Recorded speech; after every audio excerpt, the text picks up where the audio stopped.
This is episode 273 of the Gold Squadron podcast. I'm your host, Dio Morales, and today I'm joined by Marcel. Triple YVs are only good for triple W's. That's not what I said, once again. But, real quick, just if you get a friend's invitation from a weird account that says my name on it, it's real. So just so you know, lost my Facebook account. Some of y'all be getting some of those messages back.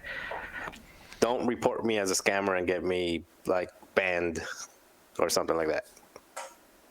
Or do, because it's funny. Will, you should practice your list before tournaments. Hegwood. Oh, should I, Dion? Should somebody else? Ryan, I made a mistake. Staniszewski. I should have stuck with the list I had 20 more games of rep with. Shockingly. There you go. All right, as for announcements and news, today we're going to be breaking down the GenCon Top Cut. The convention was just ended yesterday. We're a little over 24 hours since the final ended, and we're going to be talking about it. But I have another announcement / developing call for help that's going on. So as a lot of you guys know, we talked about last week that tabletop.to announced that they were shutting down. And I have been in discussions with tabletop.to, the proprietor of it. Now, I'm going to give some transparency. I want the website to continue to live on. And I basically asked the owner was like, would you be up for letting it live on? And he said, Dion, you don't know anything about coding. And I said, I understand that. I 100% understand that part. But if I could gather people or persons that do know stuff about computer magic, would you be up for it? And essentially I got like a maybe. If you have these skills and you're interested in helping me out to keep that going, to continue it, get in contact with me. I don't know where to find these people, but I figured putting a call out doesn't hurt. I'm saying basically looking for people with web development experience. That way we could take some looks together under the hood of TTT and see what we can do to keep that website alive. It's usually people in a dark basement who hiss whenever they hear a door knock. What? So that's where you start. Yeah. So you have to find them first. Yeah, exactly. So maybe it's you who are listening. Maybe it's maybe you're a web developer who's not quite interested, but you have some tips for finding them. Like this is in the very beginning stages, because I have no mental reference for how this works, but I am definitely the kind of person who, if I want to do something, we're going to find the way. And step one is let's find some people to help out. So, and I'm not necessarily asking for charity, by the way. I'm not asking you to do it for free.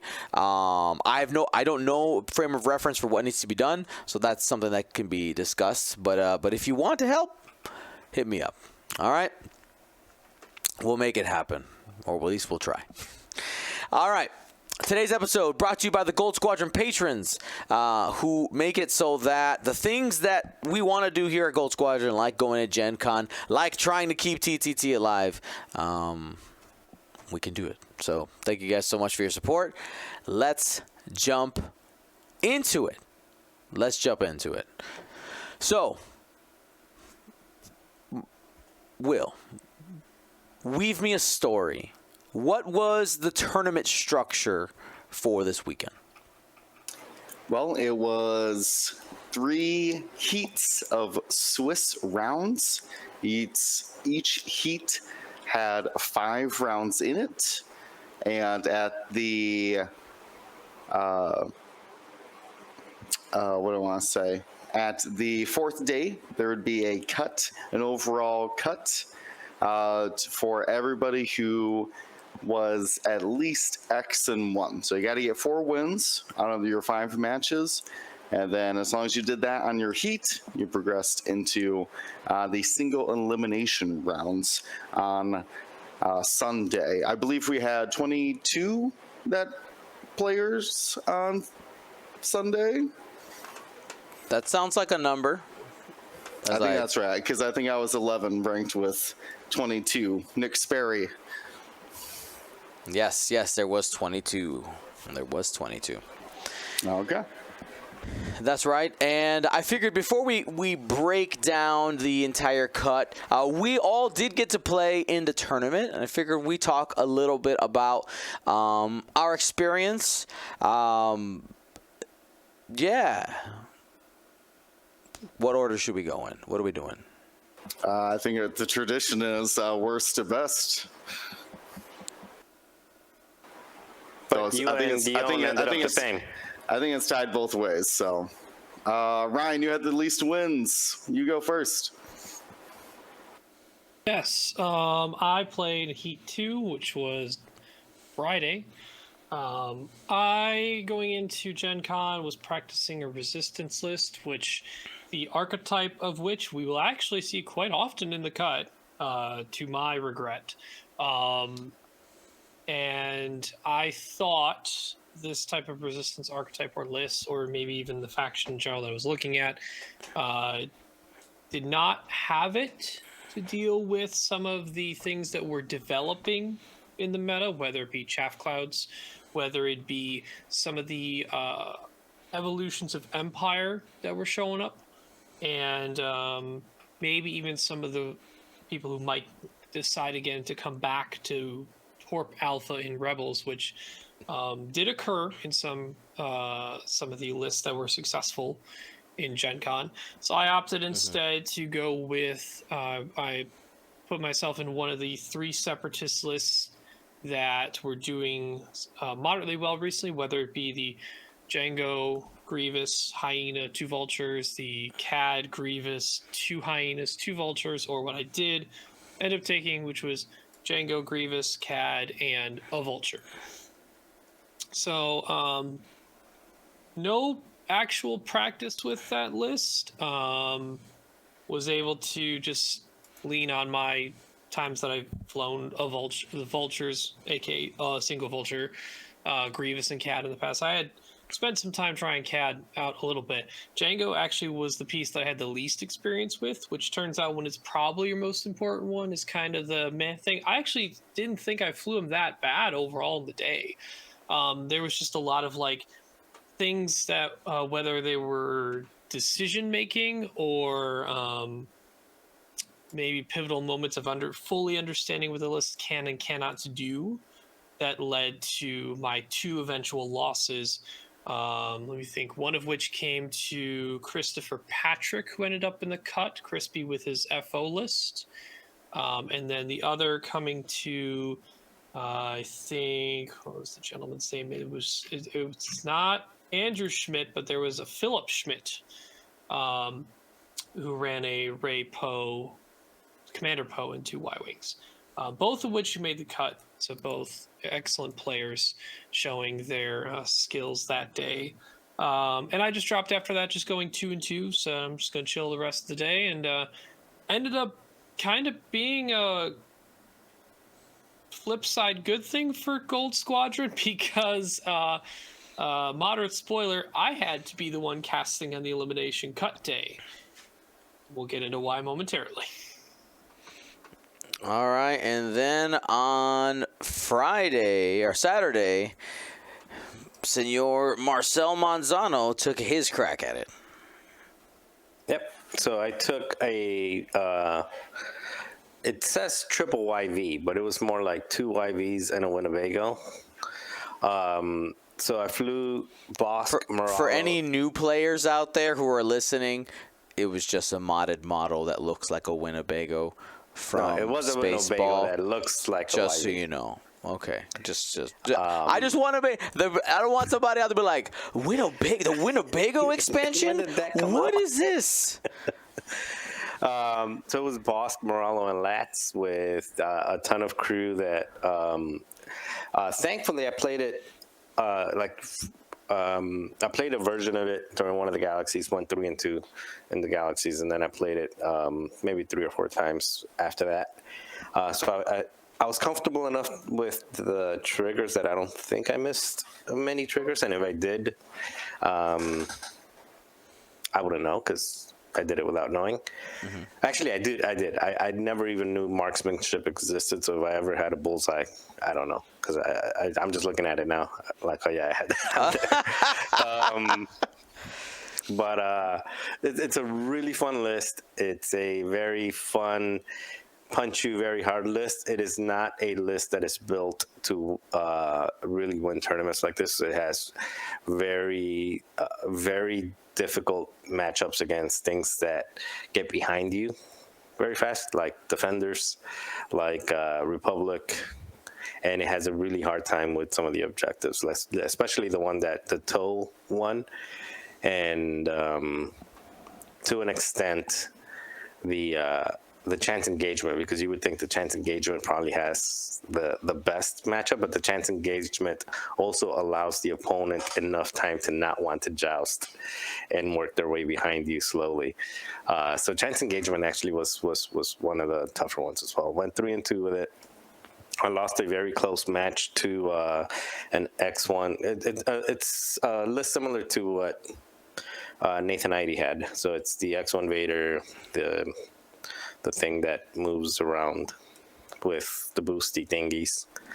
Like Farov, is it? One of those guys, Vizier, Farov, and some TIE fighters. That was a really close match. It was, it was punching left and right, and sometimes it's hard to get past those 3 agility when they don't want to die, and that one didn't want to die. And then I also lost the final one, the 2 and 2 cut, to a Django plus. It was similar list to what Ryan brought. I think Django, Grievous, Cad Bane, and something else that died. And the all in all, I had a really good time. I played. I thought I played pretty well, except the last match. I think the last match, I didn't play the best, and there was a bit of drama in the last match. I'm not going to get into it. The only thing that I would say is, if you're watching a match, just make sure not to talk about rules, interactions, and engagements with the people that are playing, because that is bad etiquette. It's up to the players to kind of figure all that stuff out.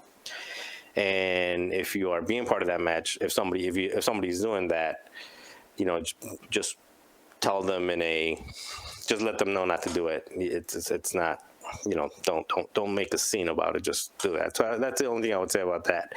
And the other part that I would say is, just do a better job for me of preparing ahead of time and making sure that the tokens I have match the ships and stuff like that, because at the end of the day, the second to last turn was a make or break turn where, if I roll a certain amount of hits, I win basically, and if I don't, I lose. And the way that the list flies is all 3 ships take a target lock: Bosk, Moralo, and Lats. They all take a target lock, and Moralo rerolls with Lando. Gar Saxon pulls the target lock from the other ships to get the additional die, and then rerolls with Lando. So since there was constantly a lot of locks on Django constantly had 3 locks, I would pull the lock and I would say it out, like, oh, I'm taking Bosk lock, I'm taking Lats lock, or whatever, to roll the extra die, and then re-rolling with the calculates or whatever I had. Mm-hmm. And in that last turn, there was 2 locks on on Django. So I pulled the Bosk one that we knew existed because of Bosk, and then I tried to reroll with the lock that had been there from the beginning with Lats, but because throughout the pace of the game and just pulling and taking the locks off, the locks got mixed up, and it wasn't the same color lock that I had originally started with. So then the Yoon ruled like, hey, you know, I haven't sat here and watched the whole match. The color of that Right. lock doesn't match the color of the ship, so you can't use that lock. So, and that was a turn that essentially could have killed Django. I mean, you still could roll into blanks, I guess. But anyway, so that's more on just making sure that you are a little bit more diligent with you know which tokens are on the board, and when you're pulling a lock, or to have them match. I think that's the biggest thing. I had 5 locks that I was rotating in and out in my Ziploc bag, and I was using all 5 locks, so you know, it just creates a big old mess, and it's confusing. And it's confusing for me. It's confusing for the opponent. In my head, I know what I have in there because I'm the one that's saying it, but I can understand how the opponent could be like, you know, I've seen you re-roll like every turn, and I'm like, well, yeah, I'm re-rolling because I have Lando. Like, that's what Lando does, re-rolls. But I can also, you know, it's understandable why it's confusing. Right. So, right. so I don't blame I don't blame the opponent on that one. It's me not keeping a tidy, organized play area. So But overall, fun. The biggest heartbreak of the day, honestly, for me was knocking Francois out, who's a dear friend of mine. And it was a very close match, and what I hear was a very difficult day because he showed up right on time, and he had a scenario where he had the game won, and then all of a sudden they made him play another round because he showed up a little late, and that extra round meant he lost, and then he got eliminated with the match against me. And you know, he's a good friend, and it sucks to see good friends pack it up. So anyway, but good time, all in all. And one final thing.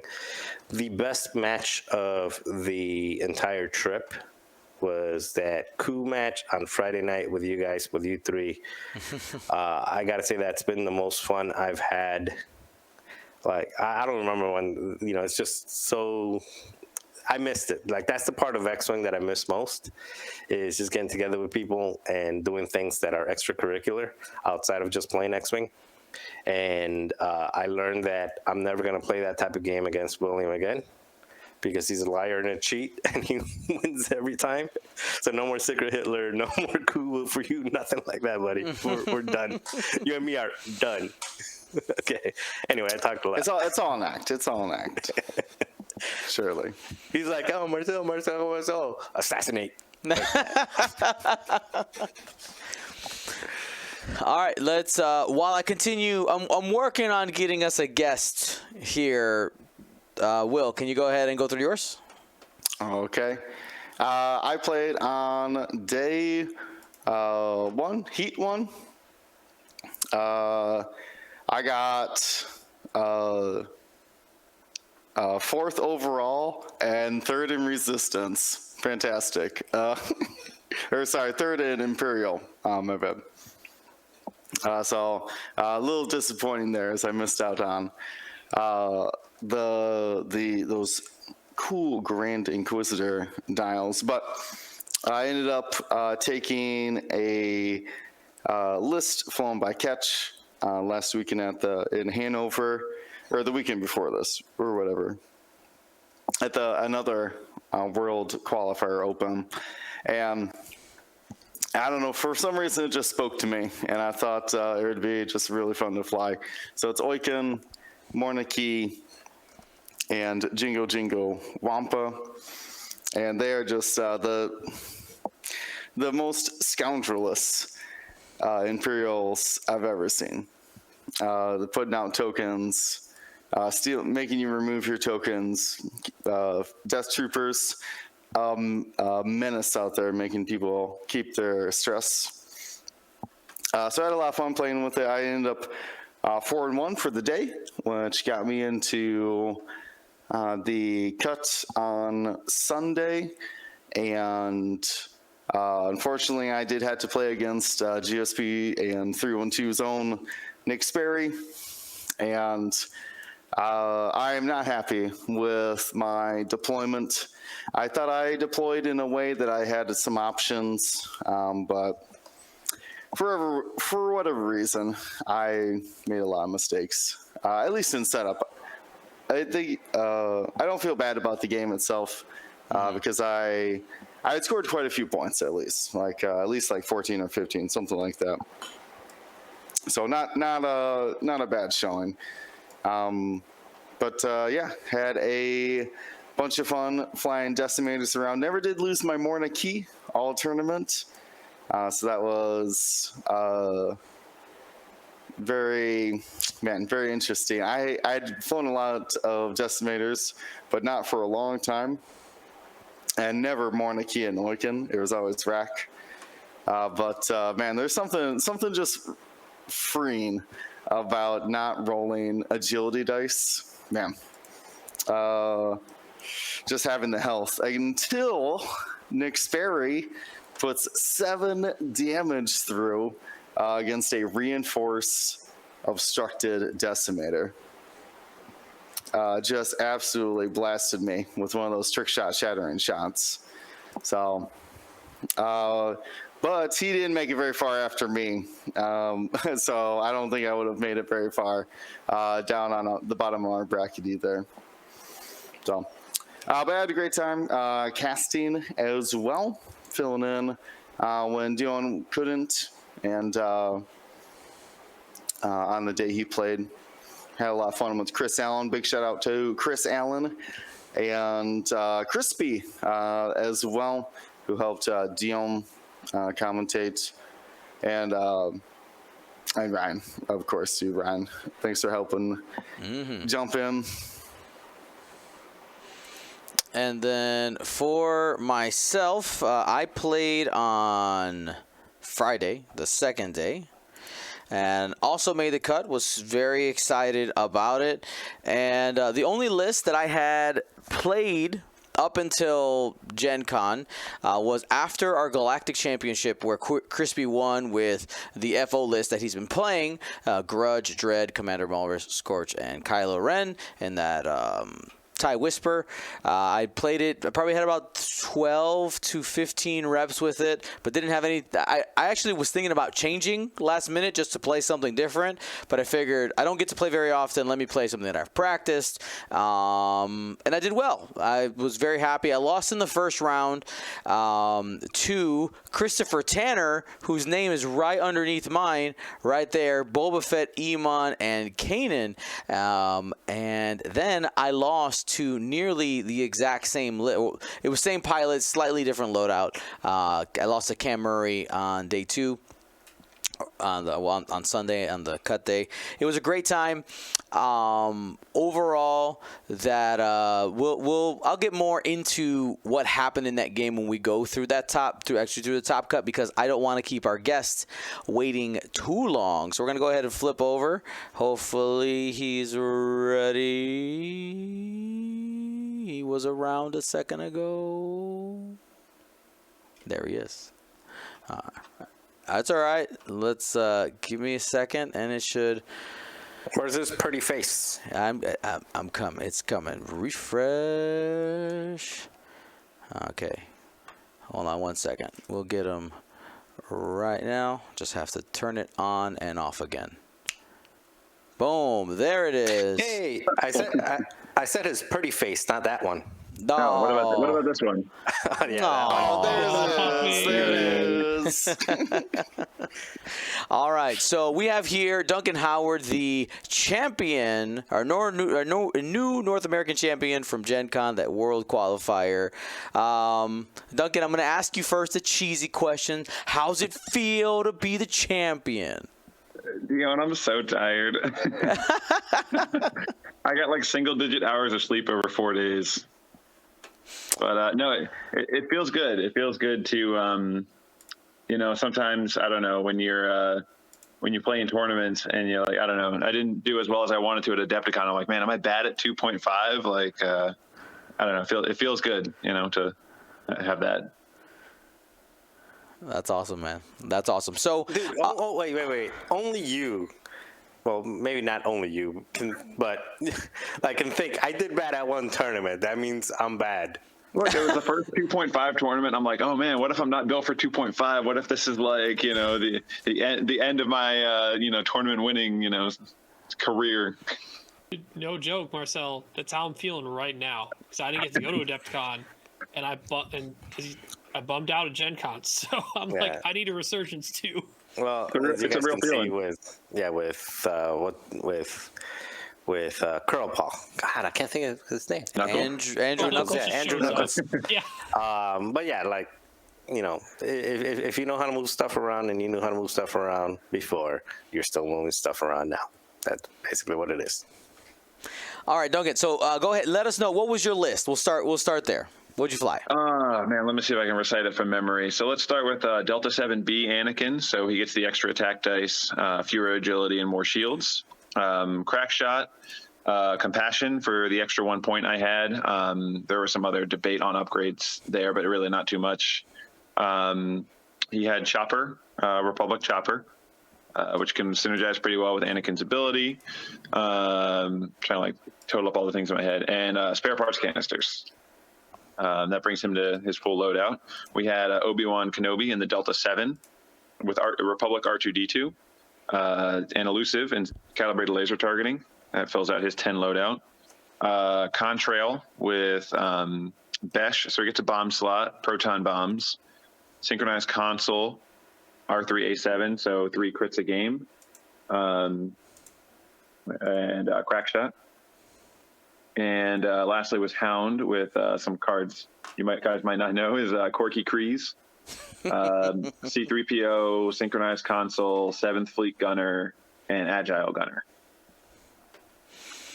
All right, so I know we talked about it a little bit. Was that really last night?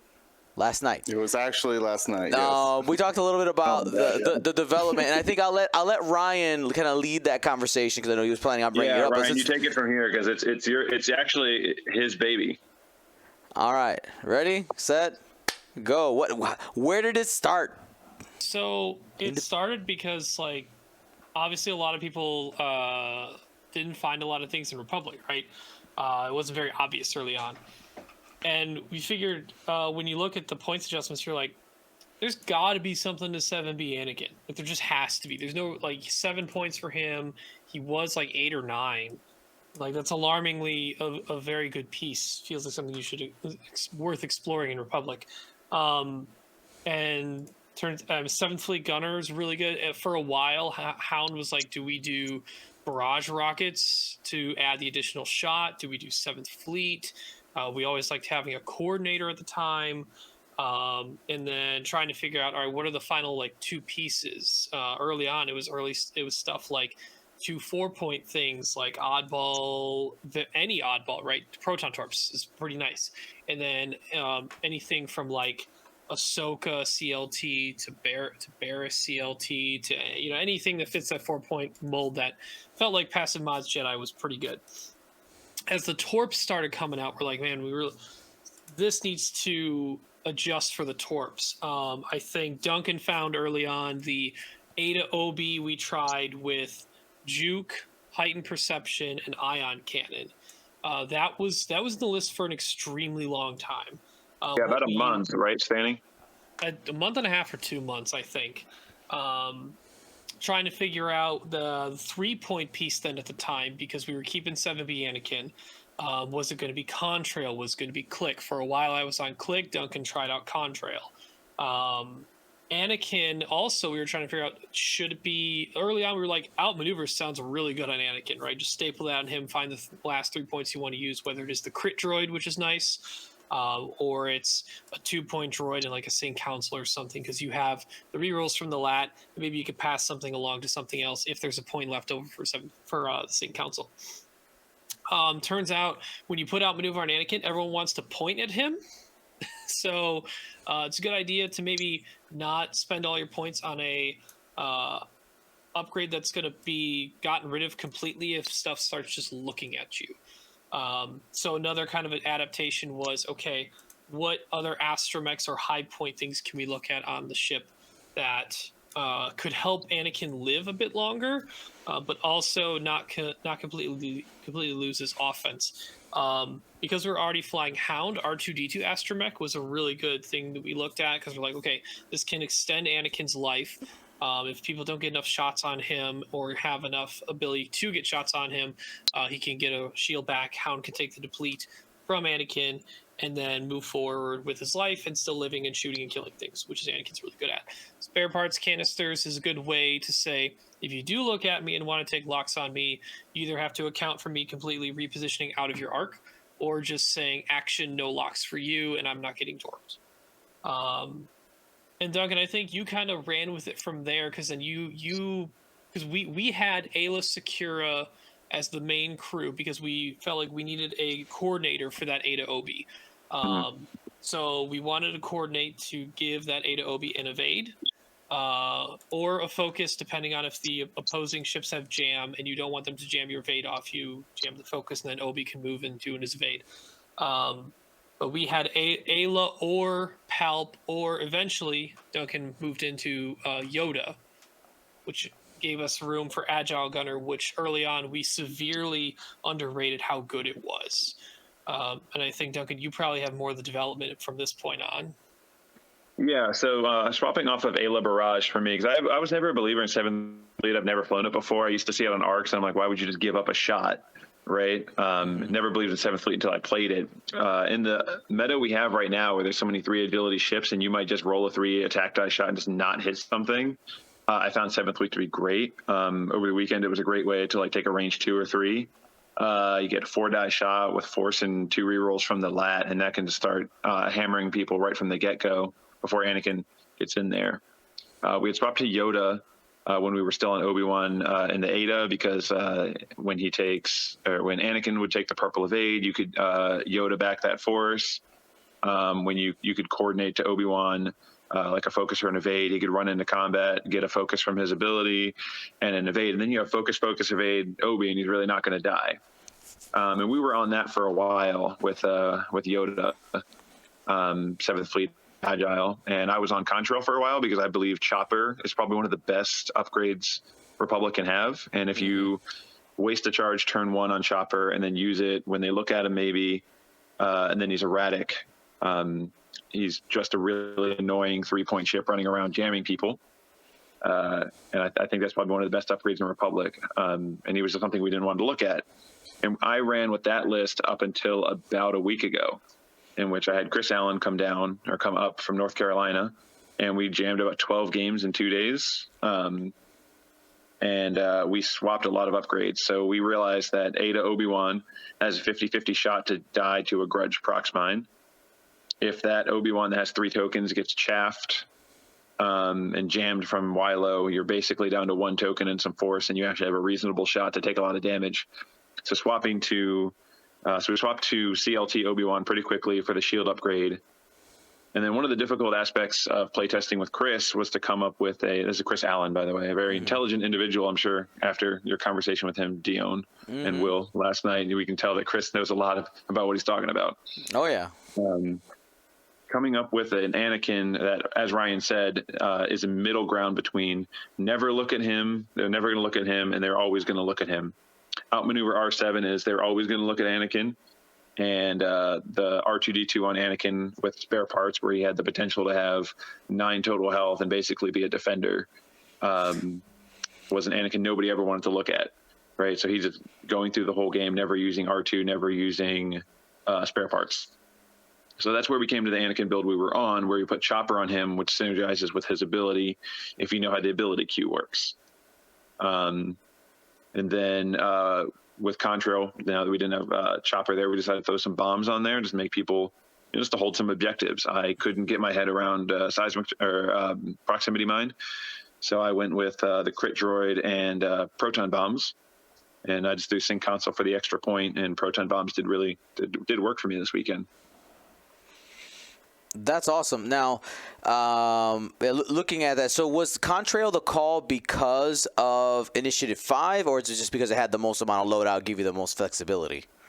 It's kind of a mix of both. In addition to the fact that he's I3 or sorry, I5, 3 points, I could move him and Obi-Wan in whatever order I want, which did matter for a couple games, right? And this is the debate that Stanny and I were having over Click versus Contrail. Mm-hmm. Additionally, Click is just completely destroyed by chaff clouds. He breaks every single lock, even if you're the R3 and you double lock your aces and just protect them from range bonus attacks and stuff like that, or you use it to pump up your shot so they don't get a range bonus. When you get chaffed, and chaff being a matter of when, not if, I figured that Contrail was the way to go, especially with the most loadout there. Very cool. Do you want to talk about how you came to this hound that doesn't have a coordinating crew? Oh, yeah. So that I realized I forgot about the big part that I forgot to talk about was Chris and I were taking a walk with Baron, and we were trying to figure out a lat that just doesn't straight up die, which is hard, right? Like, people will look at it and realize it's a 1 agility ship that usually spends all its force coordinating, or will spend it on 1 defensive roll one time, and it's just going to die. It's like a B-wing with 2 extra health, and it's really susceptible to crits. And most of the list offense comes from the lat, right? The 2 rerolls twice a turn sometimes, but then you recharge 1. The 7th Fleet Gunner, et cetera, and taking the depletes away so that Obi-Wan's offense is not hurt from him doing R2-D2. So we. No C-3PO was a pretty good thing because Chris has been trying it on gauntlets, right? 2 agility with a reroll and double calculates. That's a hard gauntlet to kill. So we looked at C-3PO and then we said, well, what can we do with the extra points? Because 7th Fleet and Agile are really good. Then we found Corky. I think there was a player in the Hanover Invitational event, the World's Invite event, that ran Corky Satine. The second paragraph of Corky never came into play. The one where he is a half tactical scrambler never came into play, but the front half where you basically can pass one of those 2 calculates to a friendly ship in front of you really helped this weekend. It was astronomical how amazing that card was, because 1, if they focus on the lat, he's got basically 2 rerolls with 2 calculates, or he's got a reroll every turn and 2 calculates to spend, so he was hard to kill, as you could see in the final game, and versus Nathan as well. And then if he sits in the back and is out of range and your ship runs forward to capture an objective and spent its action doing that, you can pass that calculate to them, and it's basically like that ship has a force on it. Mm-hmm. That's awesome. Or saved it, or gets its force back, similar to how Yoda crew works if it wanted to use its Aether Sprite ability to reposition, do a scenario action, pass the calc to help get its force back replenished for that turn, using it for reposition. Exactly. A lot of times I would run up with Obi-Wan and do a purple evade, which costs a force. But then when you keep passing those calculates to him and spending those instead of his other force, he regens that force back up to his full amount. And he's just been spending that calculate as though it were a force, and he just tanks insane amounts of shots with elusive, his 3 dice, evade, and force, and calculates. That's awesome to see. A card. We've had it now for a few months, about half a year, about 6 months now, and it hasn't gotten much use. I wonder if partially it's that it has a name that most people don't recognize. Right, it's everybody's favorite Star Wars character, and he's doing some work out there. I wanted to ask about with Corky Kryze. You're gonna have to have that lat. Most people, when I've seen people play lats, a lot of them the arc is 90% of the time left, right, and they're just kind of skirting the edge. With this, is it most of the time? Are you really starting the game with that turret to the front and kind of leading with it? Well, you can do whatever you want because you have Agile Gunner, right? So I usually start with a front back and just kind of start driving the lat towards the middle. And then I see where they're engaging with the shift that I want to get the rerolls on. And you can, and your opponent doesn't know what you want to target priority, right? So if you roll up kind of in the middle with the arc facing front back, and you turn it to the side, you can still do like a one bank or just continue on forward and have your arc to the side. And you get rerolls on the ships out your side, or you can too hard and then you have your arcs facing to the side. You can get the ships that were previously in your front, and then you can start having them chase you, which is kind of a hard thing to do when you have the double calculate and the C3PO reroll. And can you explain to us the C110P, aka Chopper, and Anakin, how that works? 'Cause I know that's going to be something that when people look at it at first, they're going to go, "Huh? How's this work? Show us the magic." Okay, so it does have to reference the ability queue. And Chris Allen had to hammer this into my head, and I had to ask him probably 4 times over the weekend how this works. So let's start with the erratic side, because that's easy. So the erratic side says after you fully execute a maneuver, it was errated to fully, just to everybody, by the way, both sides fully execute. So make sure you know that before you bump and do your red evade or something like that, right?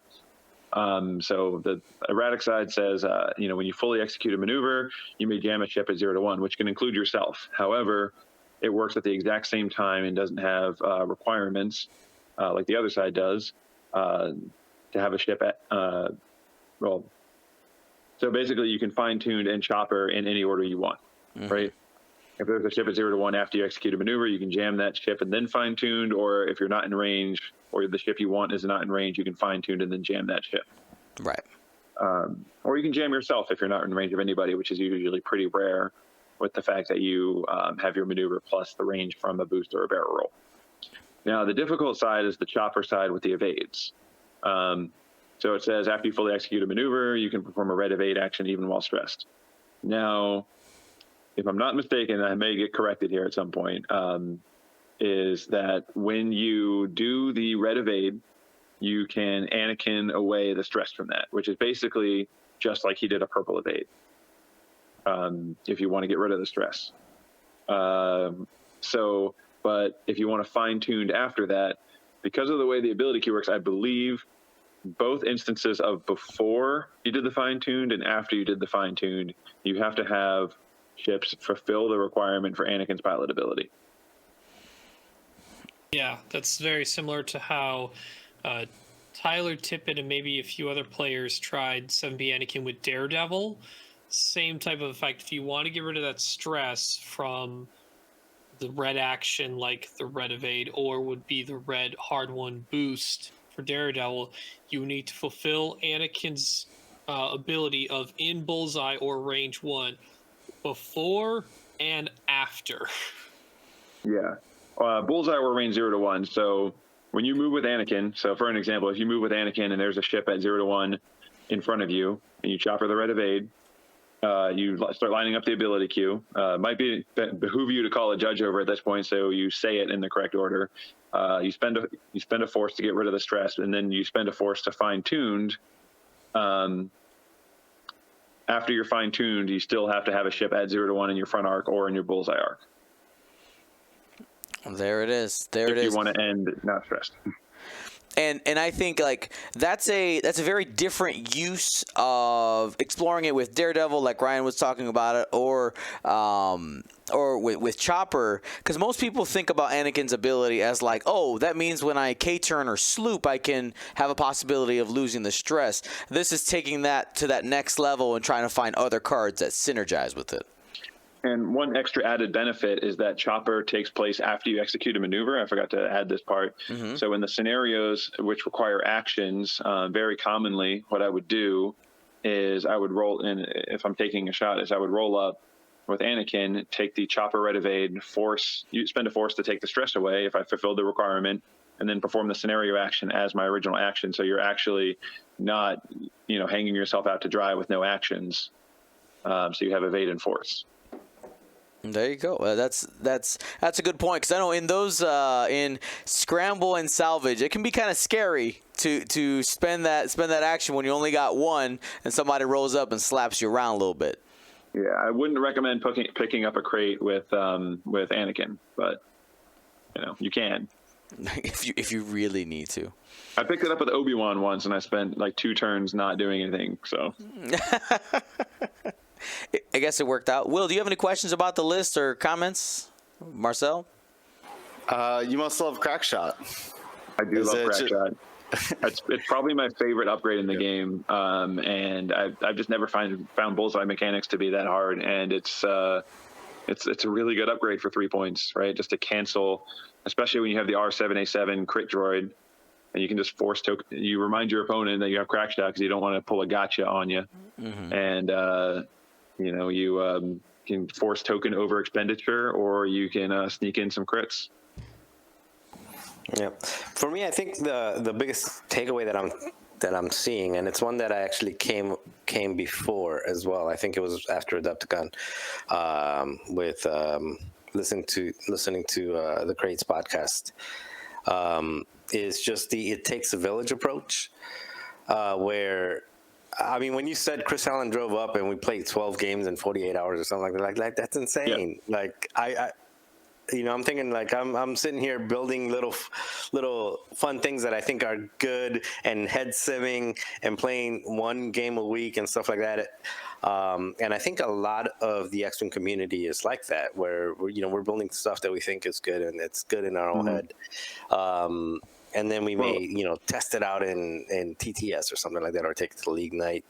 But I think very few communities, I think in Europe it's probably a little bit more popular, where you get like the Ollie's group or the Polish groups and things like that, and they get together and really talk about the list and what's good and helping tweak as a group.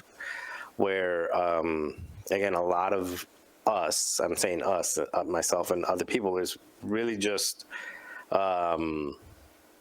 Couple things. I think it's really just either not having that community to where there's that level of competitive, that level of like that number of people that are interested in competitive play to be able to go through that gauntlet of okay, let's just try 10 different things and build something out for a tournament that's 3 months away.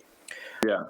Or probably a little bit of the older mindset of I found the nugget and it's my nugget and I'm not gonna tell anybody because it's my secret tech and nobody's gonna touch it, and if people find out about my secret tech, then everybody's gonna copy and whatever, and then when you bring your secret tech to a tournament, you find out it's garbage. It's like, I wish somebody would have tested it. So anyway, so for me, that's a really interesting takeaway that I'm seeing, and something that I admire about yourself, the Crates, and also some of the teams in Europe that have the coordination and I can't think of the right word, but basically the I don't know, endurance is not the right word, but just like the discipline to be able to do that over a long period of time versus I know I've tried to do it a couple times with a couple people here, and I'm usually the one that drops off because I get bored and I'm like, whatever. So I know it takes a lot of discipline, so big ups to you guys. But that's something that just hearing you talk about it, and you and Ryan and Chris and all the other people, like I said, I think it was Travis and Heaver that were talking about it in the podcast as well, that you guys were doing that together for Adepticon. I think that's just so cool. Yeah, it's and when I say Chris and I played 12 games, it wasn't like 12 full games, but it's like, recognizing that, hey, like this is turn 3 or 4, we're halfway through, and I probably don't have a win con from here on out. They're not full, or like we played a game where Anakin one-shot Malorus on turn 2, and he's like, oh, that's only 20% chance of that to happen, so like let's reset. That's not a game worth it, but it's good to know that Anakin has that capability of doing stuff like that. And when you say it takes like a village or crowdsourcing to come up with a list, I think there's something to be said for like squadron camaraderie, like keep the secret tech within like Nova Squadron or Gold Squadron or something like that. But there's also like crowdsourcing. Like Ryan is one of the people I talk to, because like, hey Ryan, like this is what my locals are doing, and I may be checking against the wrong stuff. What are your locals doing? And then talk to someone from like Cali, like, hey Ryan, farmer, what are your locals doing over there? Because it's not like Gen Con is a one region event. And Ryan did a good job about, Stanley just did a good job about talking about like how the list adapted over time. Rebel Alpha comes out of the woodwork when the points change happens. So we go to Juke, Heightened, Ion Cannon, Obi, and then realize that we really need to beat FO instead of Rebel Alpha. So let's swap to CLT Obi, and that's how the meta kind of morphs over time. Yeah, how we have to adapt to it. AK over the weekend was coin term Yeet Beam Obi, because when you hit that range 1 bullseye, that is also a good interaction that the list has, is the fact that Hound can take the depletes from R2D2, so you R2D2 with no consequences, but also the 7th Fleet Gunner on the range 1 bullseye CLT shot for basically a proc at every turn is pretty good. So just for reference there, 7th Fleet Gunner allows you to add 1 dice, so it'll be Obi-Wan, normally 2 dice, the CLT version, range 1 for another one. The 4th one coming from the 7th Fleet Gunner, and that calibrated laser targeting focus does not count as a die, it's a result, which is why it synergizes with that 7th Fleet Gunner. Exactly, yeah, it gets around the 4 die max that 7th Fleet Gunner says you have. But also it allows Anakin to basically fire 4 dice at every range if he wanted to. Now I know one. Or if a lot of stuff already is range 1, the Contrail's a real shot with 3 dice too. Contrail too, when he comes in last with that 4 die shot with focus rerolls and crack shot and R7A7, he'll sneak a crit in there.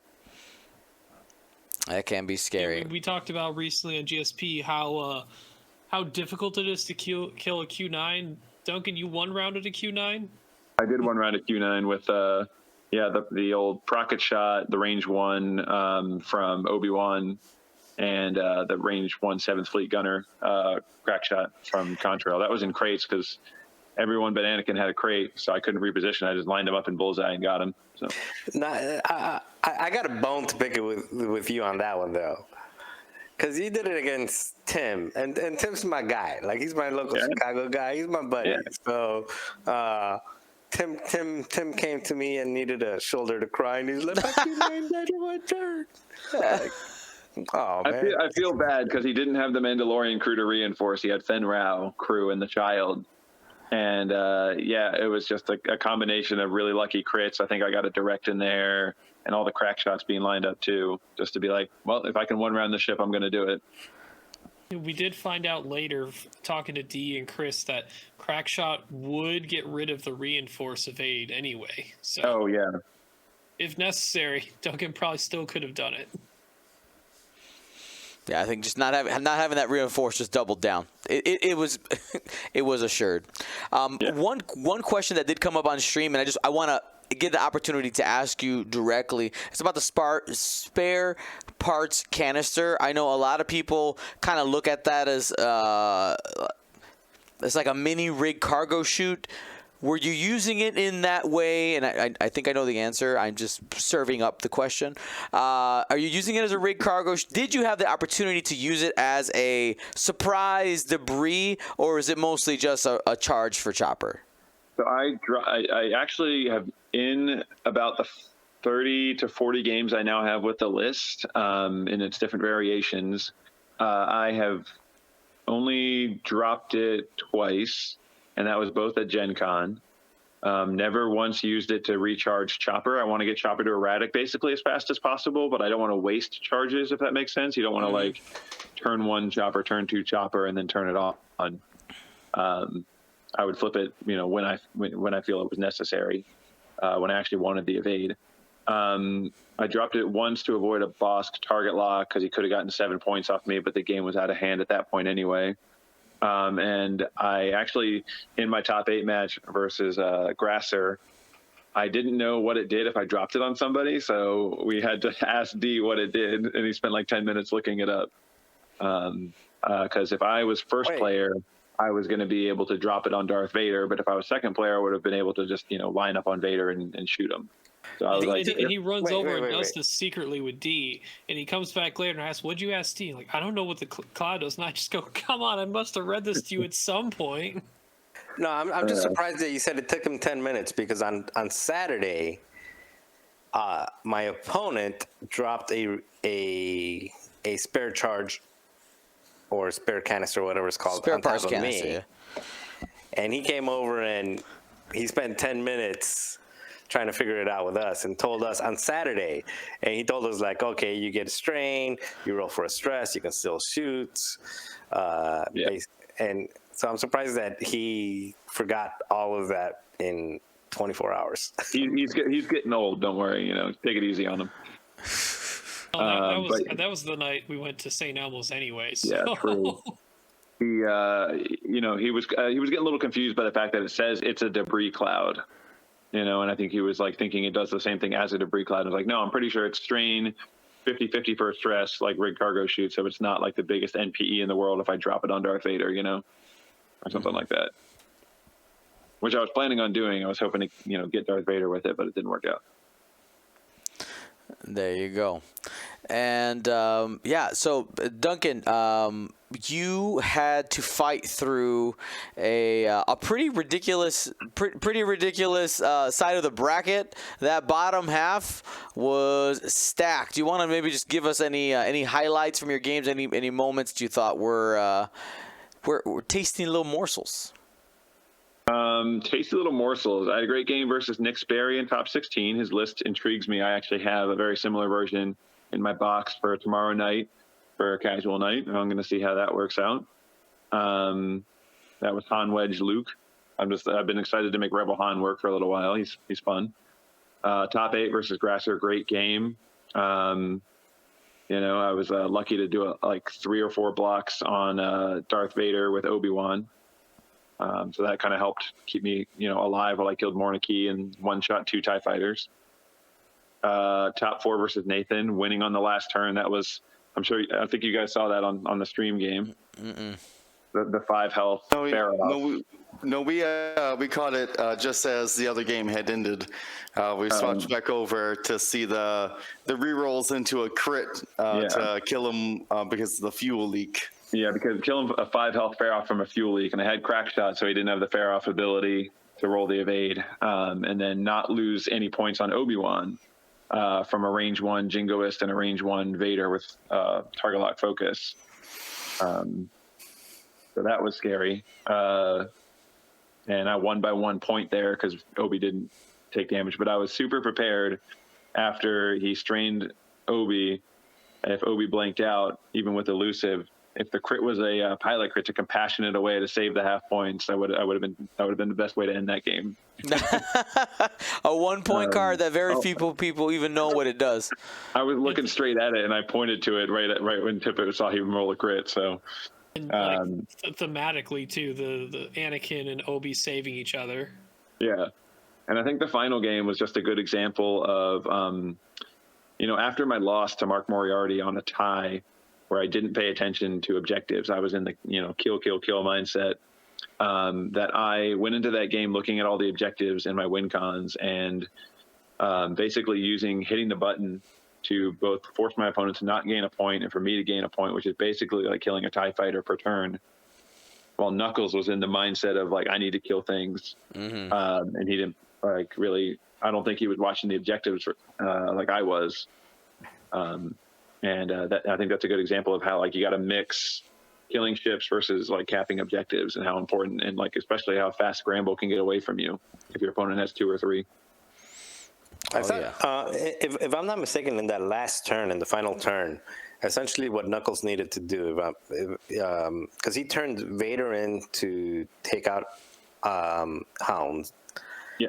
So basically what he needed to do, instead of turn all 3 in to take out Hound, is take the TIE fighter that was up there with Vader at the time to capture an objective, and then use the other 2 to take out Hound, because he needed 1 objective plus Hound to win. That was his only way of winning, correct? However, and if he doesn't...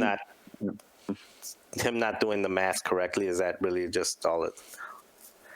I'm not 100% sure on the math. I haven't looked it up yet, but the Hound that had 2 calculates and sitting range 3 had a semi-decent shot of not dying there. So he was really worried about that. And again, I think, he kind of got in his own head, and the math probably definitely favored him to kill Hound with 2 or 3 shots, however many he had lined up. but he wanted the kill. He wanted the guarantee, because if he doesn't get those 5, he loses the game. And do you remember what we did at the very end, or what you did at the very end of the game with the measuring range 1? You know, Vader had turned in, and he chose to do focus It was a action? bank boost. It was a bank boost instead of that middle objective. Yep. Which would have ended it in a tie, if I'm not mistaken. But in all fairness, right? Yeah. Neither of us knew how much longer the game was going to go. Exactly. Right? The game was a 74-minute game, if Chris told me right. Yes, it was. It could have theoretically gone another 4 minutes. On that, I continue to keep winning because I have 2 objectives, and I continue to use contrail to cap objectives. Mm-hmm. And Obi-Wan just turns in and kills a TIE fighter, and the game gets way out of hand. I go above 20 at that point. Right. So that was the opportunity Knuckles had to win. I don't think he trusted the math, which I would say favored him, but not 100%. You know, and a lot of players are very risk averse, myself included. So. All right, so Duncan, I want to say thank you so much for your time. I don't want to keep you too much longer. You need to get some rest. And I know I look like it, don't I? snuggle up with that puppy, and very cute. no, Baron. He's very cute.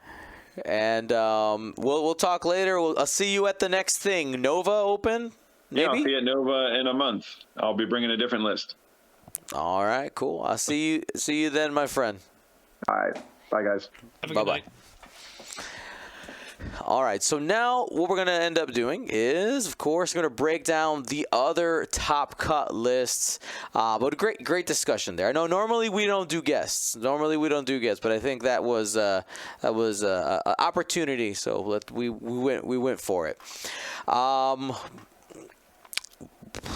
Where do we want to start? We got a bunch of lists to get through. Want to start? I guess we started at the top, right? We started at number 1. We started at number 2. Talking about Knuckles anyway, so. All right, so let's go. And Andrew Knuckles played day 2. So let's go ahead and bring this up right there. All right, Marcel, you want to go ahead and break this one down? Sure. So Knuckles, and for those who I don't think we mentioned it, but Andrew came in not without a ticket to play, so he got convinced to play morning of. So he was crowdsourcing. There's the word again. He was asking people around like, hey, what can I fly? And somebody had not an extra, but somebody was flying on a different day with this list. So they're like, well, you can use my list since I'm not flying today. So he picked it up, and I think this was his first games of 2.5, if I'm not mistaken. And 2.6. Okay, so 2.6. Sorry about that. Yeah. So, which means nothing, but he hadn't played in months. Essentially, he hadn't played in months, so he was coming in fresh. So he flew Darth Vader in the TIE Defender, aka Easy Mode, with heavy laser cannon, Malice, and Juke. With Iden Versio with heavy laser cannon, Deadeye shot, and crack shot. Really focused on that bullseye. I think most people go with the ion cannon, but going with the bullseye. ISB Jingoist with Dead Man's Switch. The other Jingoist with Contraband Cybernetics. Valen Rudor with Marksmanship. And Wampa with Elusive. And coming in at 20 points. One of the things that I find interesting about this list is that a lot of people have a fear of coming in below the limit of it's like the sunk cost fallacy. Like, hey, I paid for a Jingoist with 3 loadout points, so I'm going to use all 3 loadout points. So there's this fear of leaving points on the board for the loadout points. So this list does it twice, once with Valen Rudor and again with Dead Man's Switch on the ISP Jingoist, limit some loadout points on the board. And again, I think this is a good lesson that if it's the tech that you want, don't worry so much about the points. If you leave 1 or 2 points on the board because the upgrades aren't worthwhile, it's fine. But Good list. Good list. It's been around for a while. I think this is the best Darth Vader has done in a major tournament. Defender Vader has done in a major tournament. Yeah, I Right. believe Duncan got top 4 at Richmond with Darth Vader Defender. So this is the last time. I think this is the first time I've seen it in a finals. Yep. It's still crazy to think about. Knuckles hasn't played X-Wing in months and had zero desire originally to play X-Wing at all. Like, he had other plans for Gen Con. He's going to go chill out, do other stuff, other games he was playing other days. And he comes over Thursday, kind of sees everyone play, talks to a bunch of friends and everything. And he's like, maybe I'll play. Proceeds to get to the final table. Still has my rocks. Because I had to go home. But I probably have extras, but he'll mail them to me anyway, so whatever. Yeah, and I think, how do I want to say this? I like this beautifully. You couldn't have written it better as a point to, like, Andrew in 2.0 was a great player, right? Very high caliber. You see him in the roster, you would expect him to make a cut and capable of making a final table. Has this gap, this break, and is able to make a splash just jumping back in. And I know that the game is quote-unquote not the same as 2.0, but the point that I find really interesting is that players that were successful in 2.0 are finding success in 2.6 because their skills that they develop, the being able to make decisions on the board, still translates into this version of the game. I'll go one up on you on that one. So I think we've seen that just over and over and over again, but I'll add to that.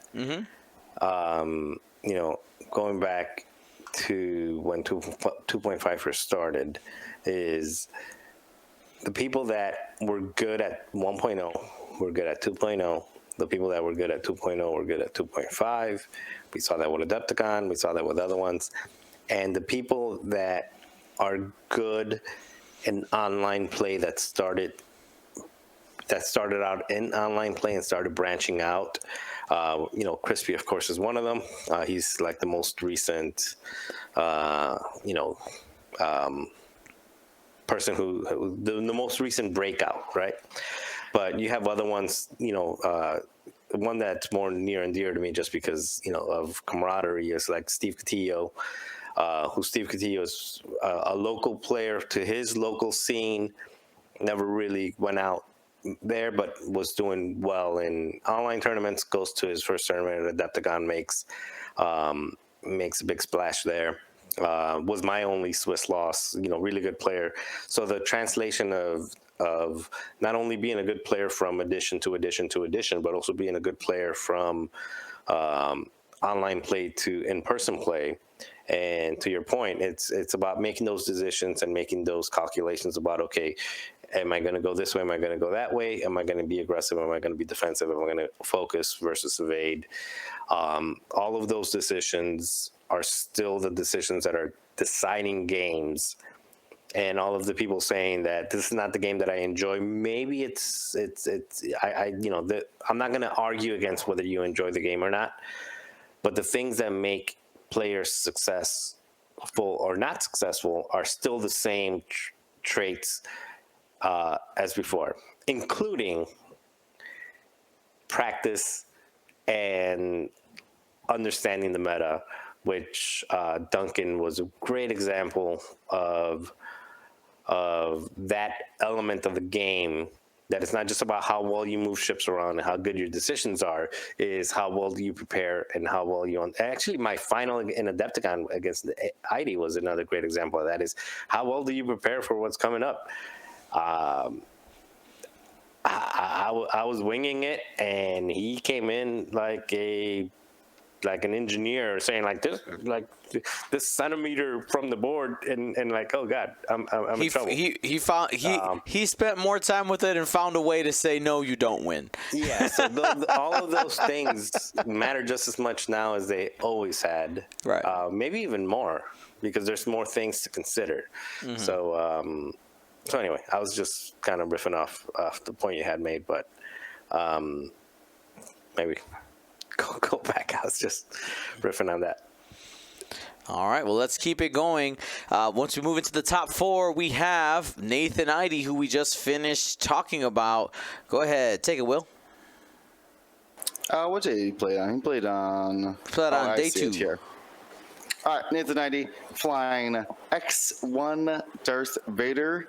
That is with predictive shot, debris gambit, pattern analyzer, sensitive, passive sensors, and mag pulse warheads. So notably no afterburners and no elusive and no fire control system. Normally the sacred upgrades for X1 Vader here replaced, leaning on those passive sensors to combat road situations with other I6s, because you can take your actions if you end up being first player. You can take your actions in the combat phase after you get to see a second player I6 move.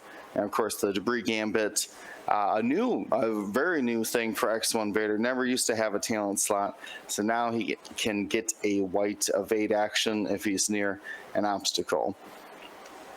Then the rest of the list here, we got Captain Faroff. That's a Reaper who gets a defensive ability with Seven Sister, a force point, or a debuff. If you stress yourself around her, she can spend that force, turn that stress into a jam or a tractor, which could allow her to tractor beam you off of her and keep you in her firing arc, make it a range 1 attack instead of range 0.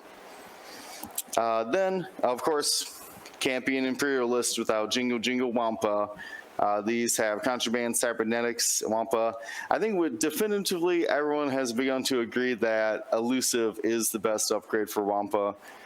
It's better than disciplined, I guess. That's just what has been the most popular. And then this item has a elusive and ion cannon. Very effective. You get that 3 dice for your TIE fighter, and she can help protect the other TIE fighters when need be. This is very interesting. He really liked that Reaper, throwing it in there, jamming people, trying to activate that Seventh Sister, using both the Reaper and the TIE fighter mini swarm to distract opponents, to help protect that Darth Vader. Because obviously at 7 points, that's a ship you cannot lose if you're trying to win the game. Yeah, that's one of the things that we talked about on stream, Will, is if you have those pieces, you have to have a way to screen. We use the word screen for them. Right. If you're not familiar, it's a sports term. It's used a lot in basketball, is the one that comes to mind first, where you essentially have someone in front of you being able to block or get in the way so that your person trying to make a move or make the shot can get through safely, get a little bit of space as needed. And those TIE fighters do a good job, especially, you got that. You don't want to be sitting in front of that item with ion cannon. That makes you sad. Alrighty, our other top 4 competitor was Joe Canopa out of Indiana. Let's go ahead and do some searching here. He was on Heat 1. It was on Heat 1. All right, there it is. Joe Canopa. A Resistance list makes the top 4 after the Resistance was a little bit quiet for a while. Chewbacca in that YT-1300 with notorious marksmanship. false transponder codes, Ray's Millennium Falcon, and Ray Gunner. Ray Gunner, if I'm not mistaken, gives you a very similar ability to her pilot ability, where you can change a blink to a hit or an evade by spending that force. Then you got Kaz, Kazuto Ziono, with Heroic, R1J5, false transponder codes, Advanced Slam, targeting computer, and Kaz's Fireball. I'm starting to see R1J5, aka Bucket, pop up a lot more on Kaz, because I think we realized how it was maybe meant to work from the beginning, which to be able to take those what type of crits? A ship crits, correct? Ship crits. Well, the Kaz's Fireball chooses a ship crit, and if ever a crit is repaired, I think it works with pilot to the SB, I guess. But yeah, so the main difference, though, is that the standard R4, or excuse me, what's the whole healing one? R5. Yes, R5, thank you. R5 got banned. No more generic regen. So normally, or previously, before that card was banned, you could just turn one, use the R5, and throw away your explosion with wings to essentially give yourself a whole upgrade and have your ability work against I6s. Now, Bucket says after you repair a damage card with the ship trait, which you can tuck underneath of with Kaz's Fireball. And I think the consensus was on Fuel Leak, actually, because Fuel Leak would essentially give you another damage, but then fix itself. So that there was essentially no penalty for it. I guess you could do direct hit, but you might as well wait until Fuel Leak actually triggers. Because it could just sit there all game and doing nothing after it's flipped up from Explosion with Wings. Right. I wanted to clarify because you said Kaz's ability would be able to work on I6s. Kaz's ability would be turned off for I1s first. Oh, yeah. It works in reverse order. I always get that mixed up. All right. We'll continue with the list. Thank you for that update. Then we had 3 Y-Wings, these Resistance Y-Wings that people hadn't quite figured out, and I think Wilsa, Kai, and Shasa are going to start making some waves in the Resistance. We had Wilsa with Ion Cannon, L4E R5, Bomblet Generator, Engine Upgrade, and Targeting Computer. Kai with Tierfon Belly Run, Ion Cannon Turret, Prox Mines, Engine Upgrade, and Targeting Computer. And another very similar loadout, actually exactly the same loadout for Shasa as had on Kai. So, of course, the way that this list works, those Y-Wings in and of themselves are scary, especially if you end up getting close enough to start getting range 1 Ion Cannon turrets. And as they go down, you have Chewie there able to perform an action and do a bonus attack after each one of those ships ends up getting taken down. And of course, you got Kaz out there fast enough to be a great objective getter. Really good piece there. So congratulations to Joe, friend of Gold Squadron and player out of Hangar 19 Family Time Games in Indianapolis. So that is the best performing local player for GenCon.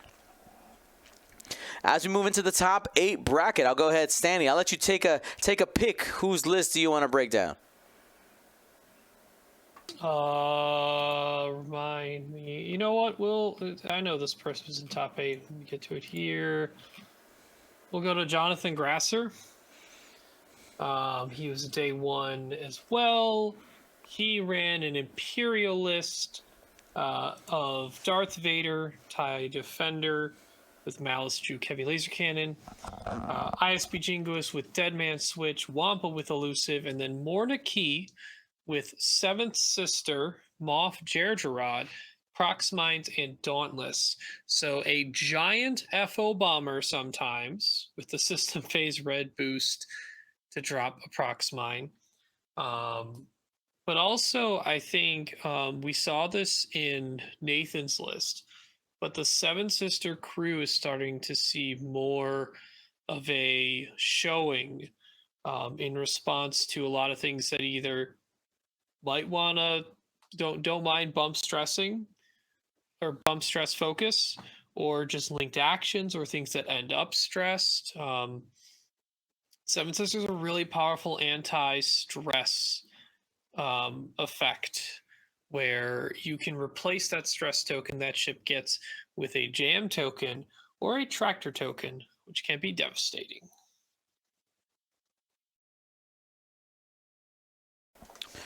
All right. Next, we have Mark Myers, another appearance for the Resistance. I believe. Did he play on day 3?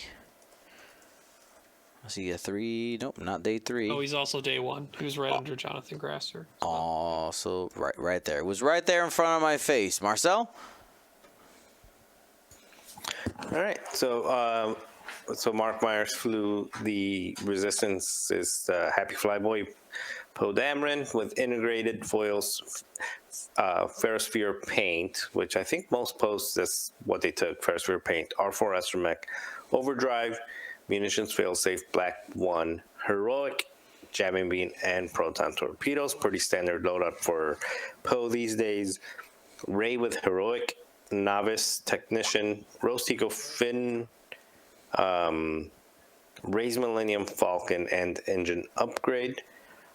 I don't think that's a standard loadout other than Finn, and I think a lot of people play around with between the Engine Upgrade and Novice Technician. And then Covenel, that's a surprising one.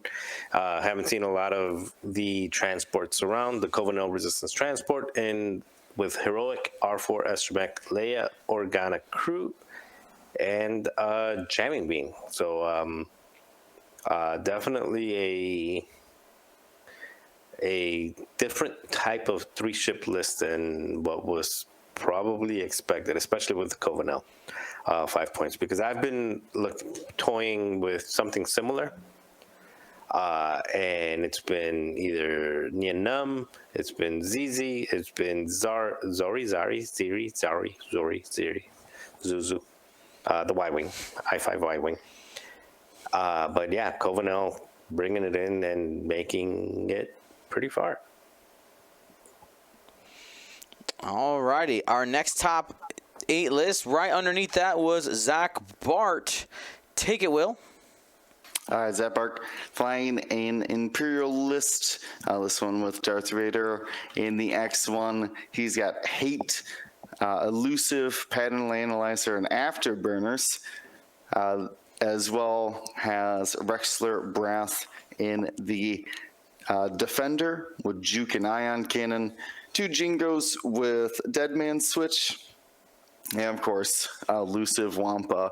Another instance here of Jingo Wampa mixed in with 2 different 7-point ships.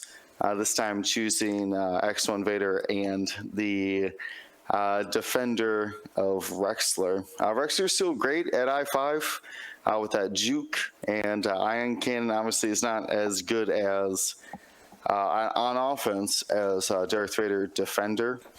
But once you start applying that pressure or can start getting blocks with the Jingoist, forcing people to take the stress just to be sure that they have something to spend against your Juke. Very, very powerful. Our next top 8 was Andrew Schmidt.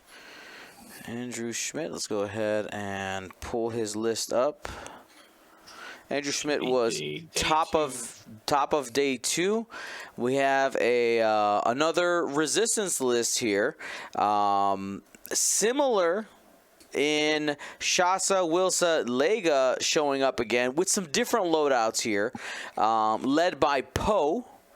Heroic, R4 Astromech, Ferrosphere, Proton Torpedoes, Munitions Failsafe so that you can pick those sad torpedoes back up, Overdrive Thrusters, Black 1, Jamming Beam. We had Finn in the Transport Pod with Predator, Heroic, Perceptive Copilot, Shasa in what is kind of a standard Standard loadout for these Y-Wings: belly run, ion turret, proton bombs, engine upgrade, targeting computer. Wilsa with ion cannon, cluster mines, which had some exciting moments on stream. Engine upgrade and targeting computer, and of course Lega with that belly run, ion cannon turret, chaff missiles, and BB-8, giving you a FO bomber-esque ability during that system phase. With the newest errata, you're able to spend that charge. You can barrel roll or boost. So you boost like the bombers or barrel roll before you toss out chaff clouds. So you have that flexibility. We learned from the FO bombers that being able to reposition and do the chaff clouds really, really good. What if a Y-Wing did it too? Seems pretty scary, especially for a platform that is normally not known for doing kind of sneaky stuff like that. Like, that doesn't feel Y-Wing-esque, but it's cool that they're getting to do something a little fun. Watch out. I think this Lega is going to start showing up in places for Resistance. That Lego was... I spent a lot of time with that Lego before Gen Con as well, actually. Now, is Lego the only one that can do that? Lego's the only one because it has a missile slot and the loadout available to do that with BB-8. So yes. Alrighty, let's keep it going now. That was the top 8. We'll jump into that top 16, and I want to make sure I'm going to say it first because apparently I missed it the last time he made a cut. So I want to make sure Nicholas Sperry of Chicago, Illinois, made it into that top 16, and I want to make sure that we first let everybody know that he didn't quite put his list in the correct way in the TTT. All right, so this would be a skippable offense. This is maybe why we skipped it the first time. But because I love him so much, we're going to try to pull his list out. I have it up on List Fortress, too. Out of this hot mess, which it was on day 3. Yes. All right, go ahead and go ahead and read it, Ryan. All right. As actually Duncan alluded to, this is an archetype he's interested in, but Nick Sperry running Han Solo Falcon with Baze Malbus K2SO, Bistan Falcon title, and Hopeful, last extra point. Wedge with Predator, Elusive, Proton Torpedo, R4, S-foils, and Luke with Trick Shot, Shattering Shot, Proton Torps, R3, and S-foils. So Wedge, very likely the target for K2SO, or similarly modded Torp like Luke. Han with the double shots with Bistan, but not via Perceptive Copilot, opting for Base Malbus. And that's it. 3 ships. Very much, I'm going to kill you. This is a PvP list. Granted, they are X-Wings. Not a lot of repositions they're trying to do. They're just trying to show up and kill things. So they could still pick up boxes. It's not a big deal. But they're more likely there to say, I dare you to do a scenario action. Or be where a scenario is. Pick up that crate. I'm going to slap you. And so I casted it, but Will faced it in the top 16. Will, if you want to maybe talk a little further about actually going up against it. As far as actually, this is something that I was looking at. I think everyone's kind of like halfway always keeping an eye on Luke and Wedge plus 8 points or something. But this is a super mean list. When you can pull off all of those ships attacking, Han can attack multiple times as well with that Bistan, and it can do some serious damage. I think he did, 7, and then it would have been plus 6. So yeah, he did about like 11 or 13 damage to a reinforced decimator, as a note, in a single round. That's pretty powerful stuff. He got that one without a torpedo. I think it was just a regular. He shot a regular shot with shattered trick shot. Yeah, he shot a shattered trick shot primary, which is 5 dice, into a reinforced and evaded, and like you rolled an evade. So he got 3 damage cards in, and I think in those 3 damage cards that came in, it was like a fuel leak, double damage, fuel leak, double, some crazy thing like that. I just remember seeing that towards the end, because the beginning, those torps were coming in on Oiken. Yeah, no, in the beginning he was rolling the 6 dice, not the 5. But yeah, very. I mean, when it lines up, it is nasty. And the other thing. Go ahead. Sorry.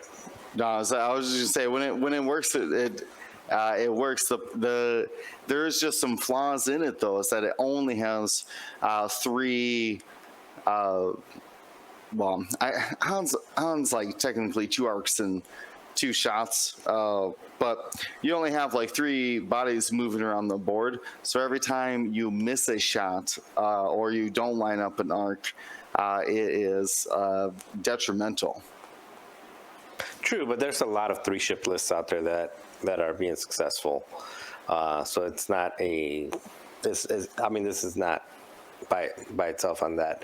And I know we got to keep going, but I think, Dion, if you want to put a note on it for like next week or maybe the week after next, would love to kind of revisit where we are and just see like, going through and seeing, some of the things that we feel need adjustments, like the Jingle Jingle Wampa, whatever, 6 points with all that loadout probably needs an adjustment.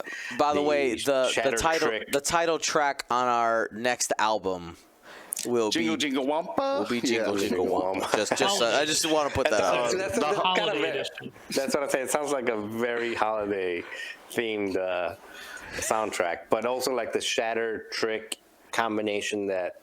Just things like that. I think it'd be interesting to go through and figure out like what's overcosted, what's undercosted, and it probably shouldn't exist at all. Well, of course. Yeah, we'll start examining those things. The one thing I do want to point out in this list, usually when you see Han with Biston, he's paired up with Perceptive Co-Pilot. Nick deciding to go with that Baze Malvis. That is a card that I have seen on somebody play maybe once or twice. It's very, very rare. I'm going to go ahead and read that ability because I think most people probably don't even know what it does. So it's while you perform a focus action, you may treat it as red. If you do, gain 1 additional focus token for each enemy ship at range 0 to 1 for a maximum of 2. So you can end up with 3 focus tokens is how that ends up happening. So if you're willing to keep Han Solo in the fight at that range 0 to 1, you're going to be able to use that Biston ability with mods. The biggest factor in that is the range 0. And because it already treats, it tells you to treat your focus as red. That is the exact wording with the bump rules. The red focus you're allowed instead of your perform action step. I recently learned that as well, that it's not actually a perform action step. You take that focus. It's a step right before it.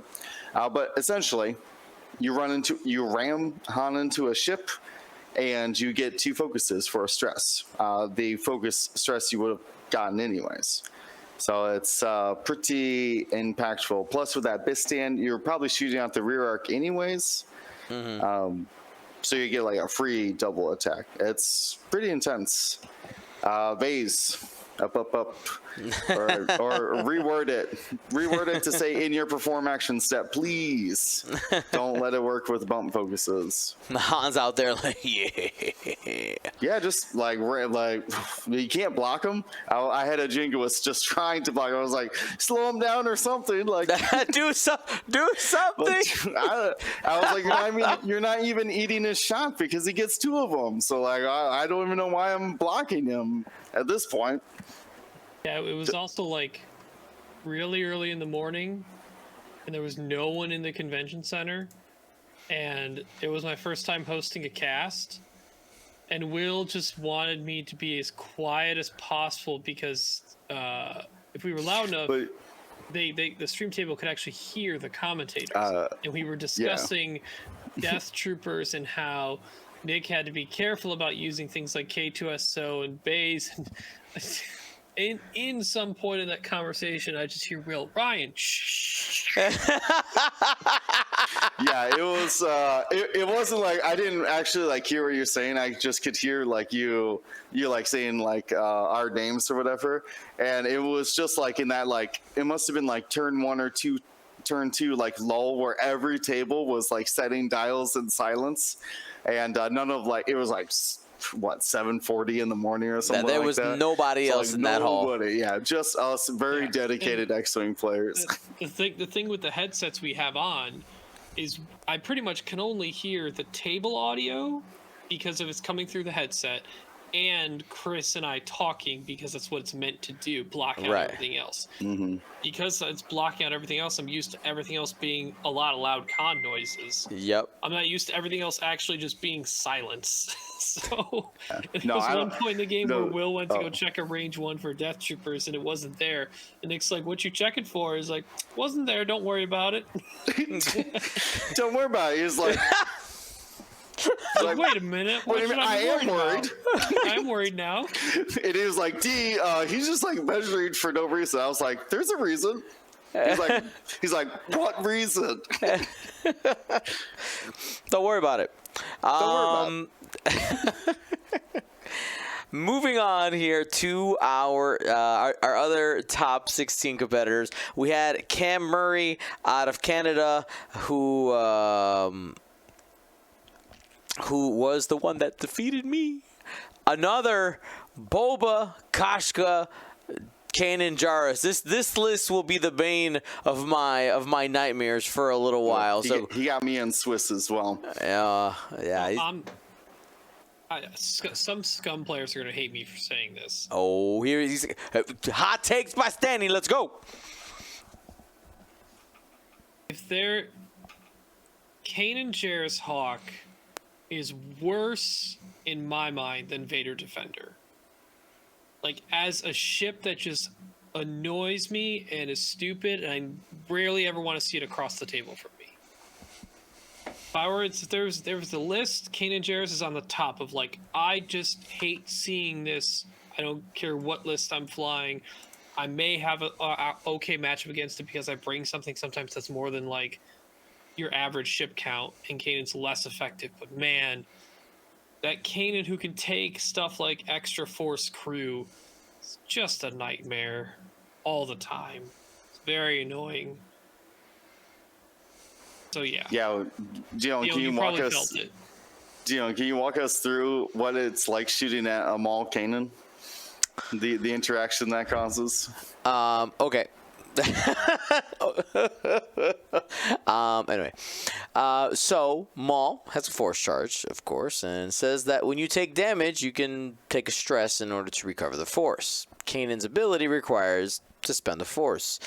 So when Kanan wants to, when he's decided that his actions don't matter anymore, he can essentially just, every time he takes one damage, he's just flipping that force every time. So every time you're shooting it, he's gonna -1 attack dice against you or for his buddies. So that Maul gets flexed hard. So good. It is, I think, 100% the correct choice on a Kanan Hawk right now if you're gonna bring it. So what are the other upgrades that are on there? So we had Boba Fett, Fearless, Electro Chaff Missiles, Contraband Cybernetics, Slave One, Ahsoka Tano, and Veteran Tail Gunner. Kashka Frost in the that is the Initiative 3. I kept thinking it was an Initiative 4 during our game, so I kept accidentally giving him extra information by moving my Scorch first. I made that mistake like 4 times during that game. Not that that's not the reason why I lost, but I kept forgetting. It's Initiative 3, folks. Kashka Frost is Initiative 3. PSA. Done. Kashka's got Notorious, 000, Seismic Charges, Contraband Cybernetics, Marauder, and Veteran Tail Gunner. And the thing with this list is it gives you a 3-pronged, no good choices for what to attack first. Boba Fett, obviously, if he's going to get to range, if he's close enough to get in range 1, you probably got chaffed before it happened. So you don't have a lot of actions, and Boba on his own, he's got a force, he's got his rerolls. Kashka Frost with Notorious is, because it's Initiative 3, most likely most of your ships have already shot it. It's going to have that offensive reroll, 000. You're giving them the calculate most of the time because you're not going to want to take that stress.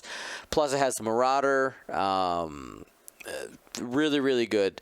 Kashka is probably the one you want to attack first, but it's easier said than done. And, of course, we already talked about Kanan. So, but, of course, if your ship is stressed or you bump focused, Kashka's like, I'm the Boba now.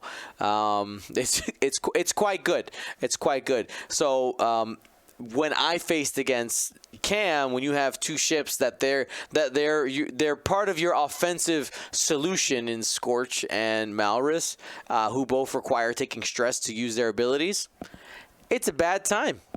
It's a bad time. So anyway, congratulations, Cam, making it to the top 16. Let's keep it going. We had our friend of the show and member of Team USA, Tommy Adams. He played on which day, friends? Day 3. Day 3. All right. Whose turn is it? I think we kind of changed tracks. Somebody. Anybody. I'll go ahead, Marcel. Sure. So Tommy was flying the same list that he's been flying for XTC, which is Wedge, Antilus, and T-65 with marksmanship, elusive, proton torpedoes, R3 astromech. Then Luke Skywalker with proton torpedoes, afterburners. Colby Sperato with Notorious, R4 astromech, contraband cybernetics.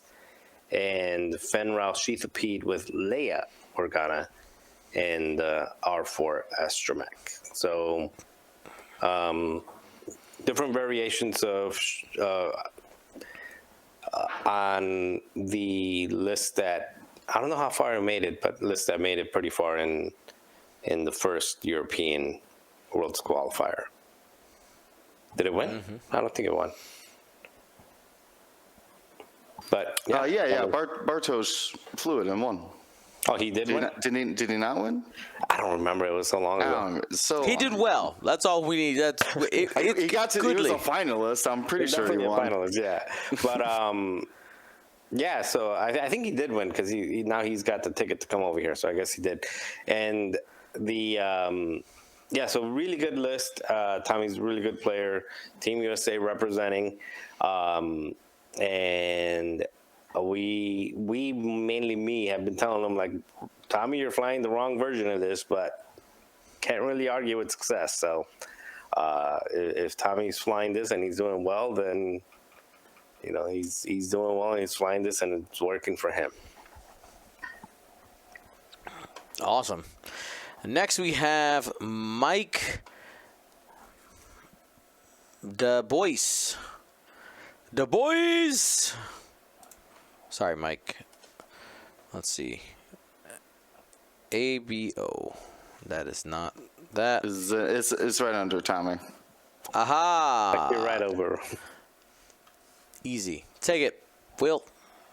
All right, this is a CIS control list. Has General Grievous with outmaneuver, Solus 1, Imperium plating, Geez, the only standardized card I would actually be interested in is the Outmaneuver Imperium Plating Solus 1 Grievous.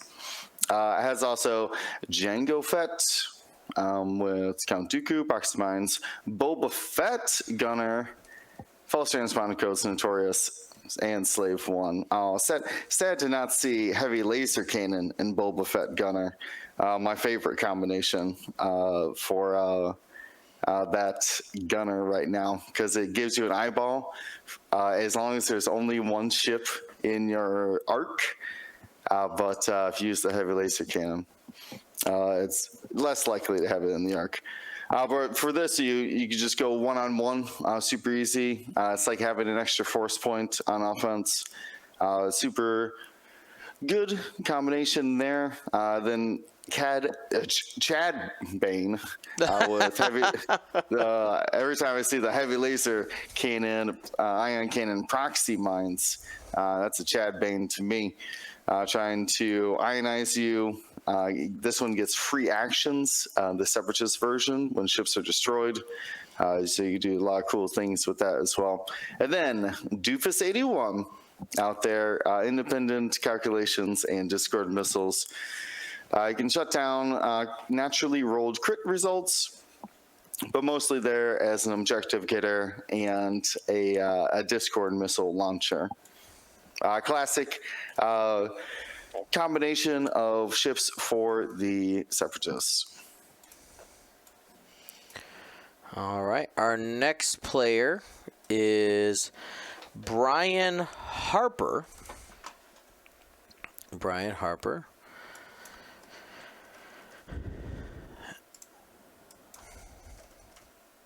And he was on day 1, apparently.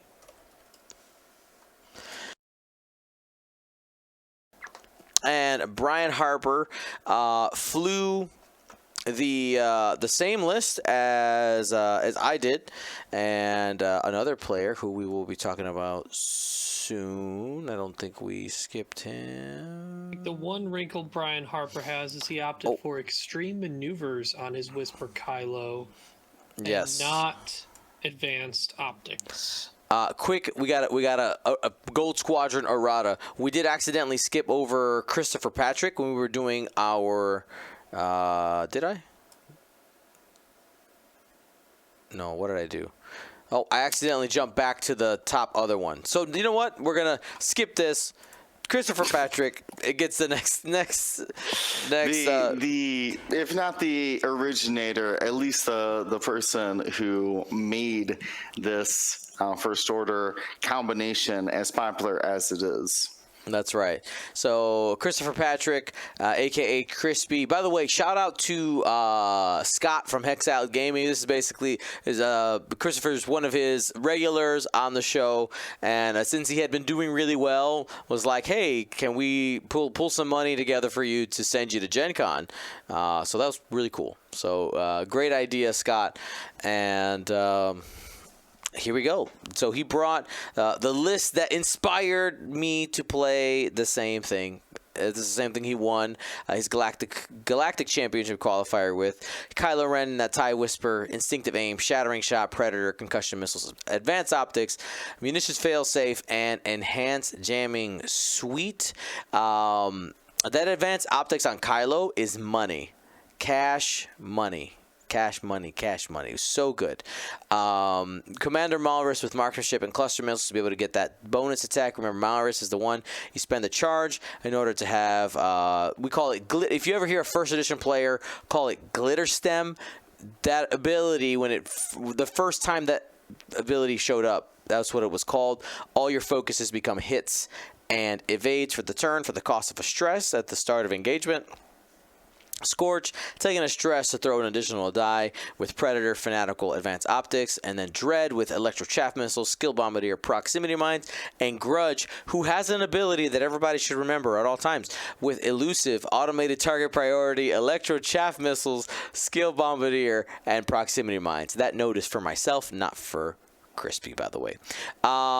There we go. It's a very good list, very nasty, and it is definitely, I think, one of the boogeymen you got to watch out for. I'm curious, curious to see how every time there's a tournament, right? There's meta reaction. There's meta reaction, and we won't know what the big reaction is. Is the next big qualifier the Italian qualifier? Is that one and then Nova right after? If I'm not mistaken. So let me see if I could look on AMG's website to find out. Because I know the Italian one didn't make it on the list for some reason at first, accidentally. Things happen. Stuff. Anyway. Soon. Yeah. Couple in the next month. I'm curious to see what the reaction is. Their post was, we've added Italy and Nova Open to the schedule. So let me click the schedule here. The September 1st is Nova. The Italian is September 2nd. Oh, so they're the same weekend. Same weekend. Okay. Same weekend. Cool. And so congratulations, Christopher Patrick, aka Crispy, for making it that far.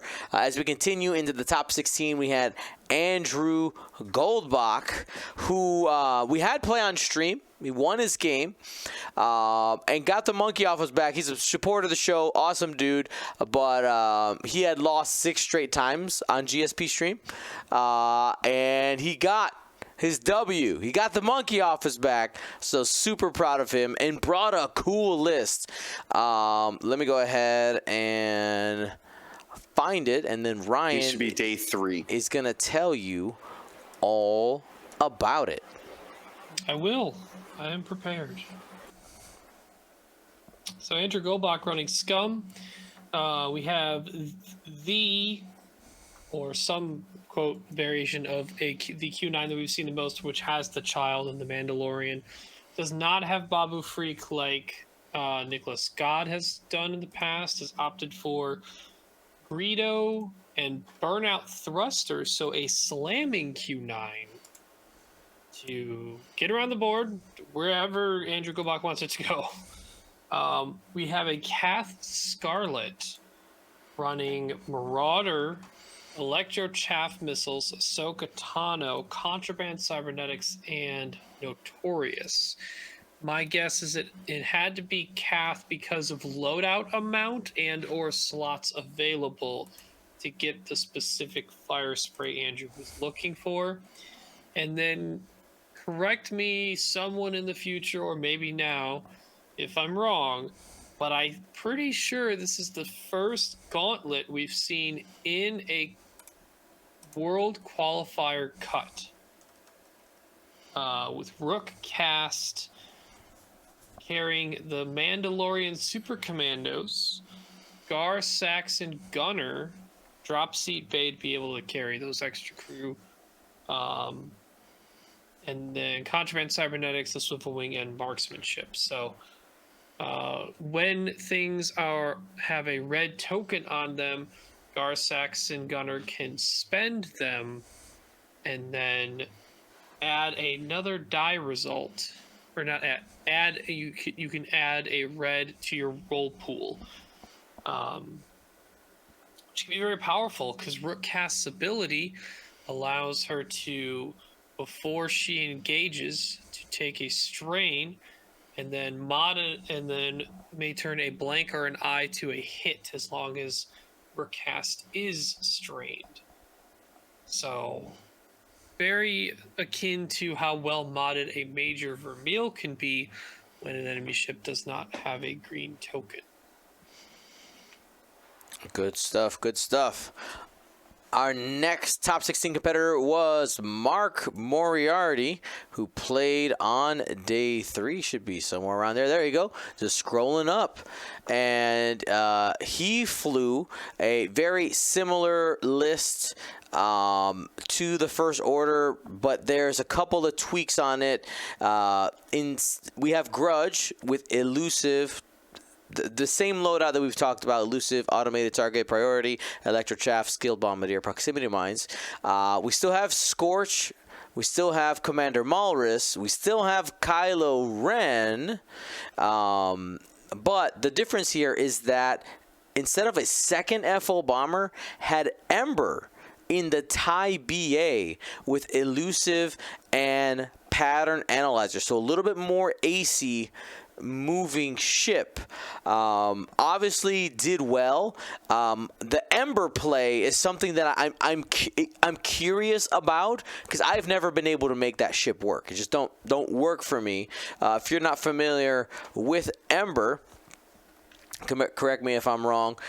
This is the TIE BA that prevents enemy ships from spending some type of green token effect, something along those lines. Yeah, usually Correct. considered to be not an ability to ever be concerned about. You're talking People about like Embers? Yeah. Yeah, this is Yeah, just Ember is no mods at all. You cannot mod. No, So it's it says, spend, focus, or calc. It says, while you perform an attack, if there is a damaged friendly ship to the defender at range 0 to 1, so basically if the person you're shooting is damaged, or one of the other ships in your arc are damaged, that are range 0 to 1 from that, the defender cannot spend focus or calculate tokens. Oh, okay. So I was thinking the new Hask TIE Fighter. That's the one that you can't mod at all, right? Like Gideon no force, TIE no Fighter, anything. the Yeah. Mob Yeah. Gideon. Mm-hmm. No, Yeah, that Ember is kind of like a ability is- throwback. Ember ability is to, actually pretty real with stuff like the cluster missiles from Malris, the prox mines from Grudge, and Kylo shooting some very well modded concussion missiles. So most people took Ember because she was the only 4-point TIE BA. All right, as we continue to move here, we have Philip Schmidt, not related to Andrew Schmidt. I don't think so. I don't know, guys. What do you have any inside information on me? Is this When I played against him, if I recall, he is not related to Andrew Schmidt. sad? All right. So what do we got here, Marcel? So we've got Rey in the YT 1300 with Heroic, Rose, Finn, the Millennium Falcon title, engine upgrade, and Dead Man Switch. Poe Dameron, not the Happy Flyboy Poe Dameron, but the other one, the newer one, 6-point Poe Dameron with overdrive thrusters, R4 astromech, ion torpedoes, Daredevil, Heroic, and Ferrosphere paint. Wilsa in the Y-wing with targeting computer, engine upgrade, ion cannon turret. I have no idea what this is. All L4E plus L4E R5. The Larry droid hooks calculates to friendlies at the start of engagement. Fair enough. With Bomblet Generator and Shazazaro with targeting computer, engine upgrade, dorsal turret, Connor nets, and expert handling. I like the expert handling on their barrel roll and get a calculate. That's pretty cool. Yeah, it's a variant of other lists that seem to be doing well. If I'm not mistaken, did he did 4-1 or 5-0? Because I know he was up there. 4-1. He was 4-1. Yes, Okay. but he was no, he went undefeated. My bad. Yeah, Philip because I Schmidt, remember he was yeah. up there. Both the two undefeateds in day 2 were both last name Schmidt. Yep. And shout out to Philip Schmidt. I was making a joke. I know that they're not related. He actually was one of our Gold Squadron Paint Wars competitors. He was rocking his Paint Wars shirt one day. He was on the Mordor episode. If you want to check that out on our YouTube channel. Which ship was he?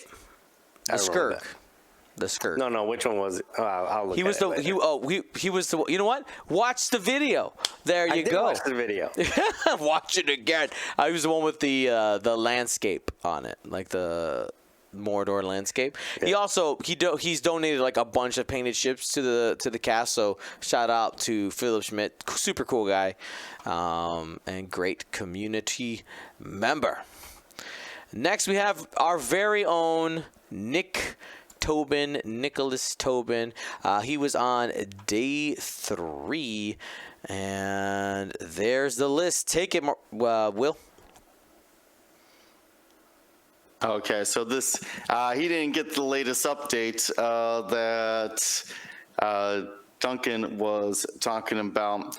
Still utilizing that coordinating crew of Yoda on Hound. This is a Republic list. So Hound with Yoda, 7th Fleet Gunner, and Agile Gunner.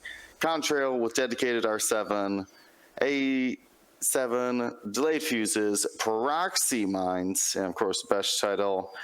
And then this Obi-Wan, they were talking about heightened perception, juke and ion cannon, and then Anakin in the 7B with patience, daredevil, R2D2, and spirit parts canister. So Duncan talked a lot about this, but I just want to iterate the action or the interaction between Obi-Wan with that heightened perception. So you bump yourself up to 7, which will be, it would take like a first player other heightened perception Luke or something like that to shoot before you. But you can shoot your ion cannon with juke.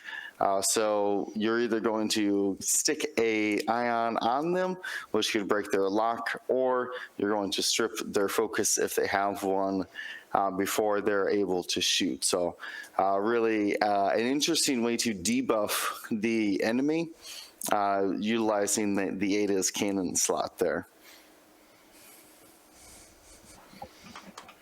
All right, let's keep it rolling. We had Andrew Lippens, I think the final Andrew of yeah, hashtag Team Andrew for the cut here. I'll tell you though, with like the Galactic Championship rosters, man, we got so many Andrews, it's irritating trying to ship things. I'm sorry. I'm just calling it like it is. I think we should have an Andrew-only tournament, and only half of them get to keep the name Andrew, and the rest of them, they got to change it. It's too many. Too many. So Andrew Lippens was top of day 3, the third heat, and had resistance as well. It had Poe Dameron, heroic R4, proton torpedoes, overdrive thrusters, Black One, heavy laser cannon, Kaz with notorious and false transponder codes, advanced slam, targeting computer, and the fireball. And then Shasa, Kai, and Wilsa with pretty standard loadouts there. Watch out for those proton bombs was the bomb of choice there for Shasa and Kai. And then we head into our where Will and I fell on the field of battle, the wild card round. Will, what'd you fly, buddy, old pal? Oh, I mentioned earlier Double Desi, which is apparently Double Desi Jingle Jingle Wampa because of how the points works out. Basically, you can points Fortress 14 points that your opponent simply doesn't have access to because it's trapped behind a reinforced token. And you have 3 TIE fighters who are expert objective getters. On the salvage match I played, Wampa grabbed a salvage and then just hard turned, and when an enemy showed up, he just dipped the other way. His only job was to hold that crate for as long as possible. Same thing with the overtuned modulators. Being able to, for like example, scramble or a salvage as well, where you had to spend your action to pick up the objective. Overtuned modulators is great to essentially modify your dice that round to at least get you survive the round to score the points for salvage. Then the cloaking device as well, very similar. This one excels in assault. Where you need to zone controls. Either use it as a 2 boost, like 5 forward, 2 boost, 5 forward. Then you should be at the far objective in assault, or you could just cloak and hang out near a single one. And then that is just impressive to me. I actually really, like I said, there's something freeing about you can never get mad at your green dice with the decimators, and it really, I think, helped me keep my calm all throughout the day. No more Luke double blanking, which was the problem that I had with essentially a variation of Tommy Adams' list that we mentioned earlier, which is what I was flying up until the morning while we were packing up. I was like, as long as I don't need 2 printed lists, I'll be okay. What about you, Dion? I flew exactly the same list as Crispy. I'm not even going to pull it up. You got any secret insight, some sauce, at least your experience about it? What was your favorite part of the list? The favorite part of the list. So, I was pretty down on Kylo Whisper when he came out. And I think the reality is that it's not a silencer, so you can't fly it like a silencer. It's a different ship. And I think the mistake I was making at first was that I wanted it to be a silencer, but it has to play more cagey. It has a single, there's no double reposition. You have to be able to utilize that jam and play a little. You have to play cagier than a silencer. The silencer at first, especially with the shields, like you want to arc dodge, but at the same time, because you have the shields, you can get in the scrum for a few turns and really try to dive in and take some bigger risks with the silencer. But you paid those extra points to be a little beefier, but to make up for not being able to get into the scrum, you got that back arc. The problem with that back arc is you can use it for like a couple turns in a row, and then you got to make a choice. And that is, do you hard one back into the fight boost so that you're in it again almost immediately, or are you running away and 3-banking? And if you make the wrong choice, you probably have lost the game, like I did against Cam, where I ran away. And I shouldn't have. And I had the hard one on my dial wheel. I had it, and I changed it at the last minute, and I was wrong. But anyway, let us move on. We already talked about Tommy Adams. We talked about Mike, the boys. We were about to talk about Brian Harper. Brian Harper. Help me out here, boys. What day was he? Day 1. Harper. Oh yeah, we barely gone over it, and then you readjusted our trajectory. But I sure did. He was running the FO list, but like I said, Kylo with extreme maneuvers instead of advanced optics. That's the only wrinkle. Mm-hmm. So little wrinkle there. And our last person to hit is Justin Baumgartner. Baum. And his list was an Imperial list. I think he brought the same thing as Nathan Idy. That's what I'm looking at here as well. Did Idy had failsafe? He must have. Because those are all the same upgrades I'm looking at here. No. Predictive shot, Nathan Idy, failsafe. Oh. I think failsafe is at least a little more useful than I don't think you're ever using predictive shot. Can you use predictive? As a reminder here, quick for our listeners who aren't watching, this is Vader, Faroff, Wampa, Iden, Jingo. Yes. Can you use predictive shot at range 0? I know there is like some rules questions about what you can and cannot do at range 0. Basically, you cannot do anything at all.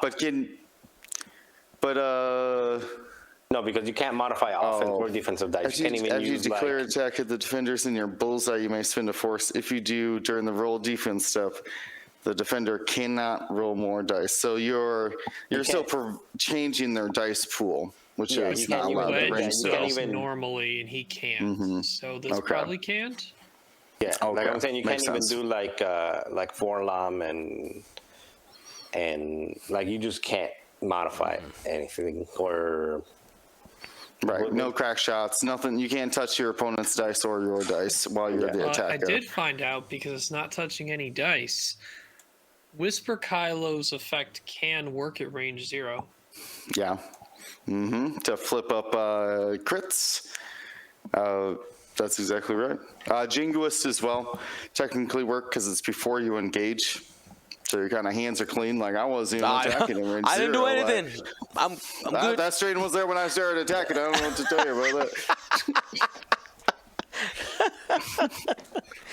Gotta love it. So that is our top cut coverage for Gen Con. Again, thank you to Duncan Howard. Now, what I would like to do now, my friends, is just talk about Gen Con in general. Like, Gen Con is so many games, so many other things that we saw and just people we hung out with. I figured let's take a few minutes and talk about maybe any games that we played that were not X-Wing while we were at the con.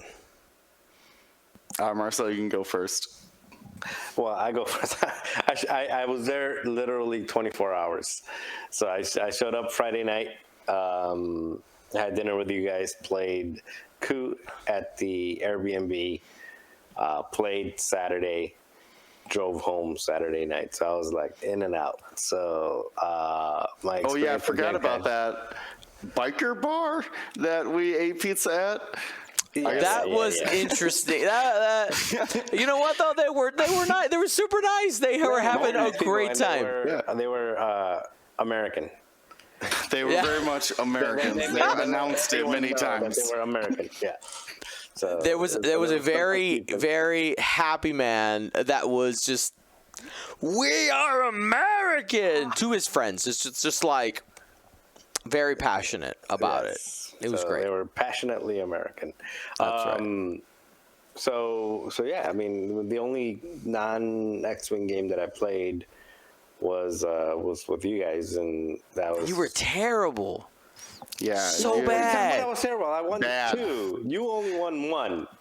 It doesn't mean just because I less lost. terrible than you. Just because I won less doesn't mean that you played better. Like, Wait. you may have happened into a couple of wins. You know, I'm just saying. More than you. How would you have played better if I won more than you? Let's move on. All right, I'll go next. So I did get into another game. I play a card game of HP Lovecraftian theme, and they do a special. Well, I mean, once you own they sell the expansion. You could do it yourself in theory, but at conventions, instead of just your individual table, which is normally it's a 1 to 4 player game. So normally in the game it's cooperative, and so it's you and 3 other people. What's the name of the game? We didn't catch the name. It's Arkham Horror LCG. It's made by Fantasy Flight. Got it. In their LCG catalog, along with Lord of the Rings and Netrunner. RIP. But the convention, though, allows in the newest scenario, the newest convention scenario. Unfortunately, they didn't have a new one, but it's fine. They're doing great at that game. It allows 3 tables of 4 to play. It's called Machinations in Time. So we were playing. My table was playing the present, and then 2 other tables were playing the past and the future, and we had to. Like the people in the past would they would plant trees or set down time capsules to help out us in the future, and then eventually if things would work their way to the future, and then the future could use the time portal to send information back to us as well. So it was kind of made like a loop essentially. And it was, we got started running late, so they're as a note, you got, time is ticking for everybody. And it was just they gave us the 5-minute warning, and a table was just we need these things, and we're thank you for letting us know, because we don't know what to do at this point. We killed a big monster, and we're did the world end yet? So it was a lot of screaming and a lot of yelling, a lot of panicked voices as the world started collapsing in on itself. But we pulled it off on the end of time, or before time. And I played a painter. I painted. Most people were like a cops or like real professions, but I chose a goofy painter. I normally play a salesman, so that's to tell you a little bit about how wonky this game is. That sounds real fun. What about you, Ryan? Didn't really partake in too many other games outside of when we did play Coup, the GSP house. I got in a little bit after dinner to see you guys playing the Dice Throne game, the Marvel themed version, which looks really cool. I walked the convention, bought some souvenirs and stuff for Sarah and Ollie. I got Ollie a little plushy Growlithe stuffed animal. Got Sarah some Turtle t-shirts.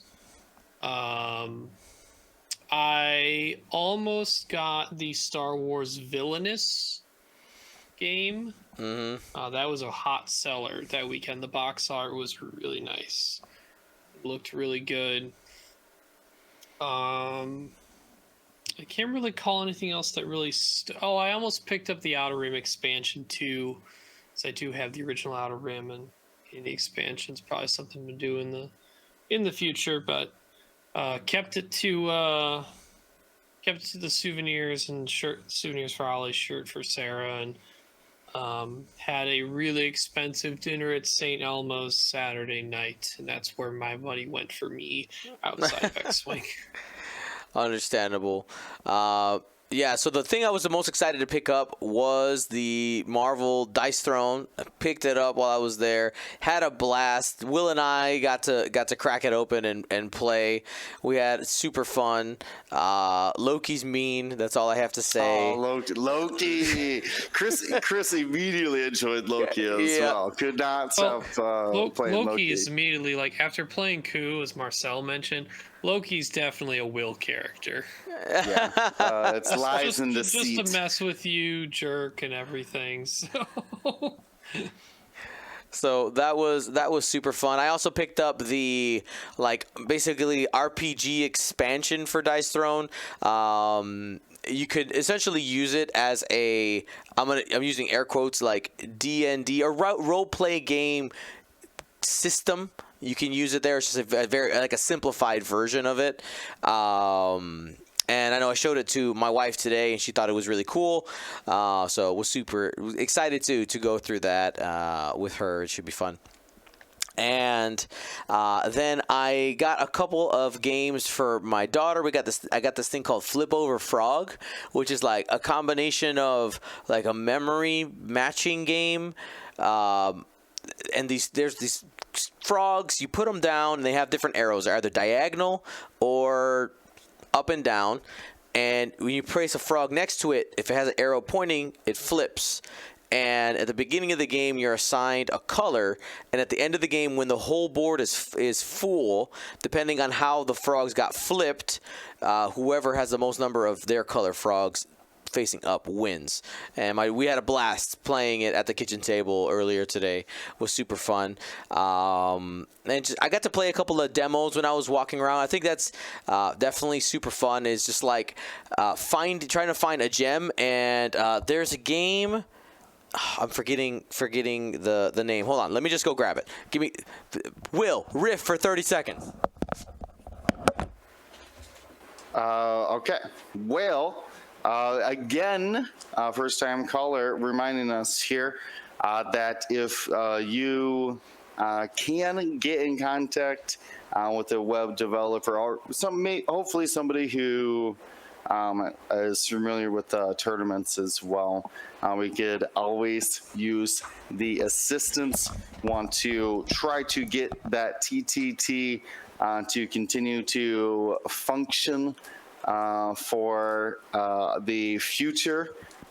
There's a lot of games and tournaments who want to use that TTT, and we want to help make it continuate to forever, basically. So big shout out to anybody who can, or call out rather, to anybody who can assist with that. All right, so the last game I picked up was this game, Aldabas is what it's called. It's based off of Colombian door knockers, and it's basically a resource management game. One of my goals whenever I walk around Gen Con is to try to find the smallest booth where you have a new game developer who's just super excited about what they did, right? That they really like hyped about their product. I got to play with him, and I think this is the one. We didn't get to play it together at Gen Con because I wanted to play Dice Throne, but I'm excited to bust it open and play a few times. We'll see. This might be my shadow pick for Gen Con, but TBD. Got to play it a few more times. It was fun, the little bit I did get to play. I did forget, because this happened on the first day I got to Gen Con. I went to go play Aerodome, Wade Pichet's game. Yes. Fun. Great time. Ooh. Highly recommend if you get an opportunity to play Aerodome, do it. Back it on Kickstarter when it comes out. Do it. Fun. Good time. Air Combat. Alrighty, so that was our Gen Con 2022. We look forward to being back next year, and should be a good time. And like Will said, if you got coding, web development skills, please get in contact with me. Hit me up on Discord. Send us an email, dmorales@goldsquadronllc.com or goldsquadronpodcast@gmail.com, whichever one you remember. And make it obvious what is it that you I know how to do internet things, and just let me know. All right, super excited to hear from you. Thank you all, and of course it was great hanging out with you guys in Indianapolis. Be smart and be safe, everybody. Gold Squadron out.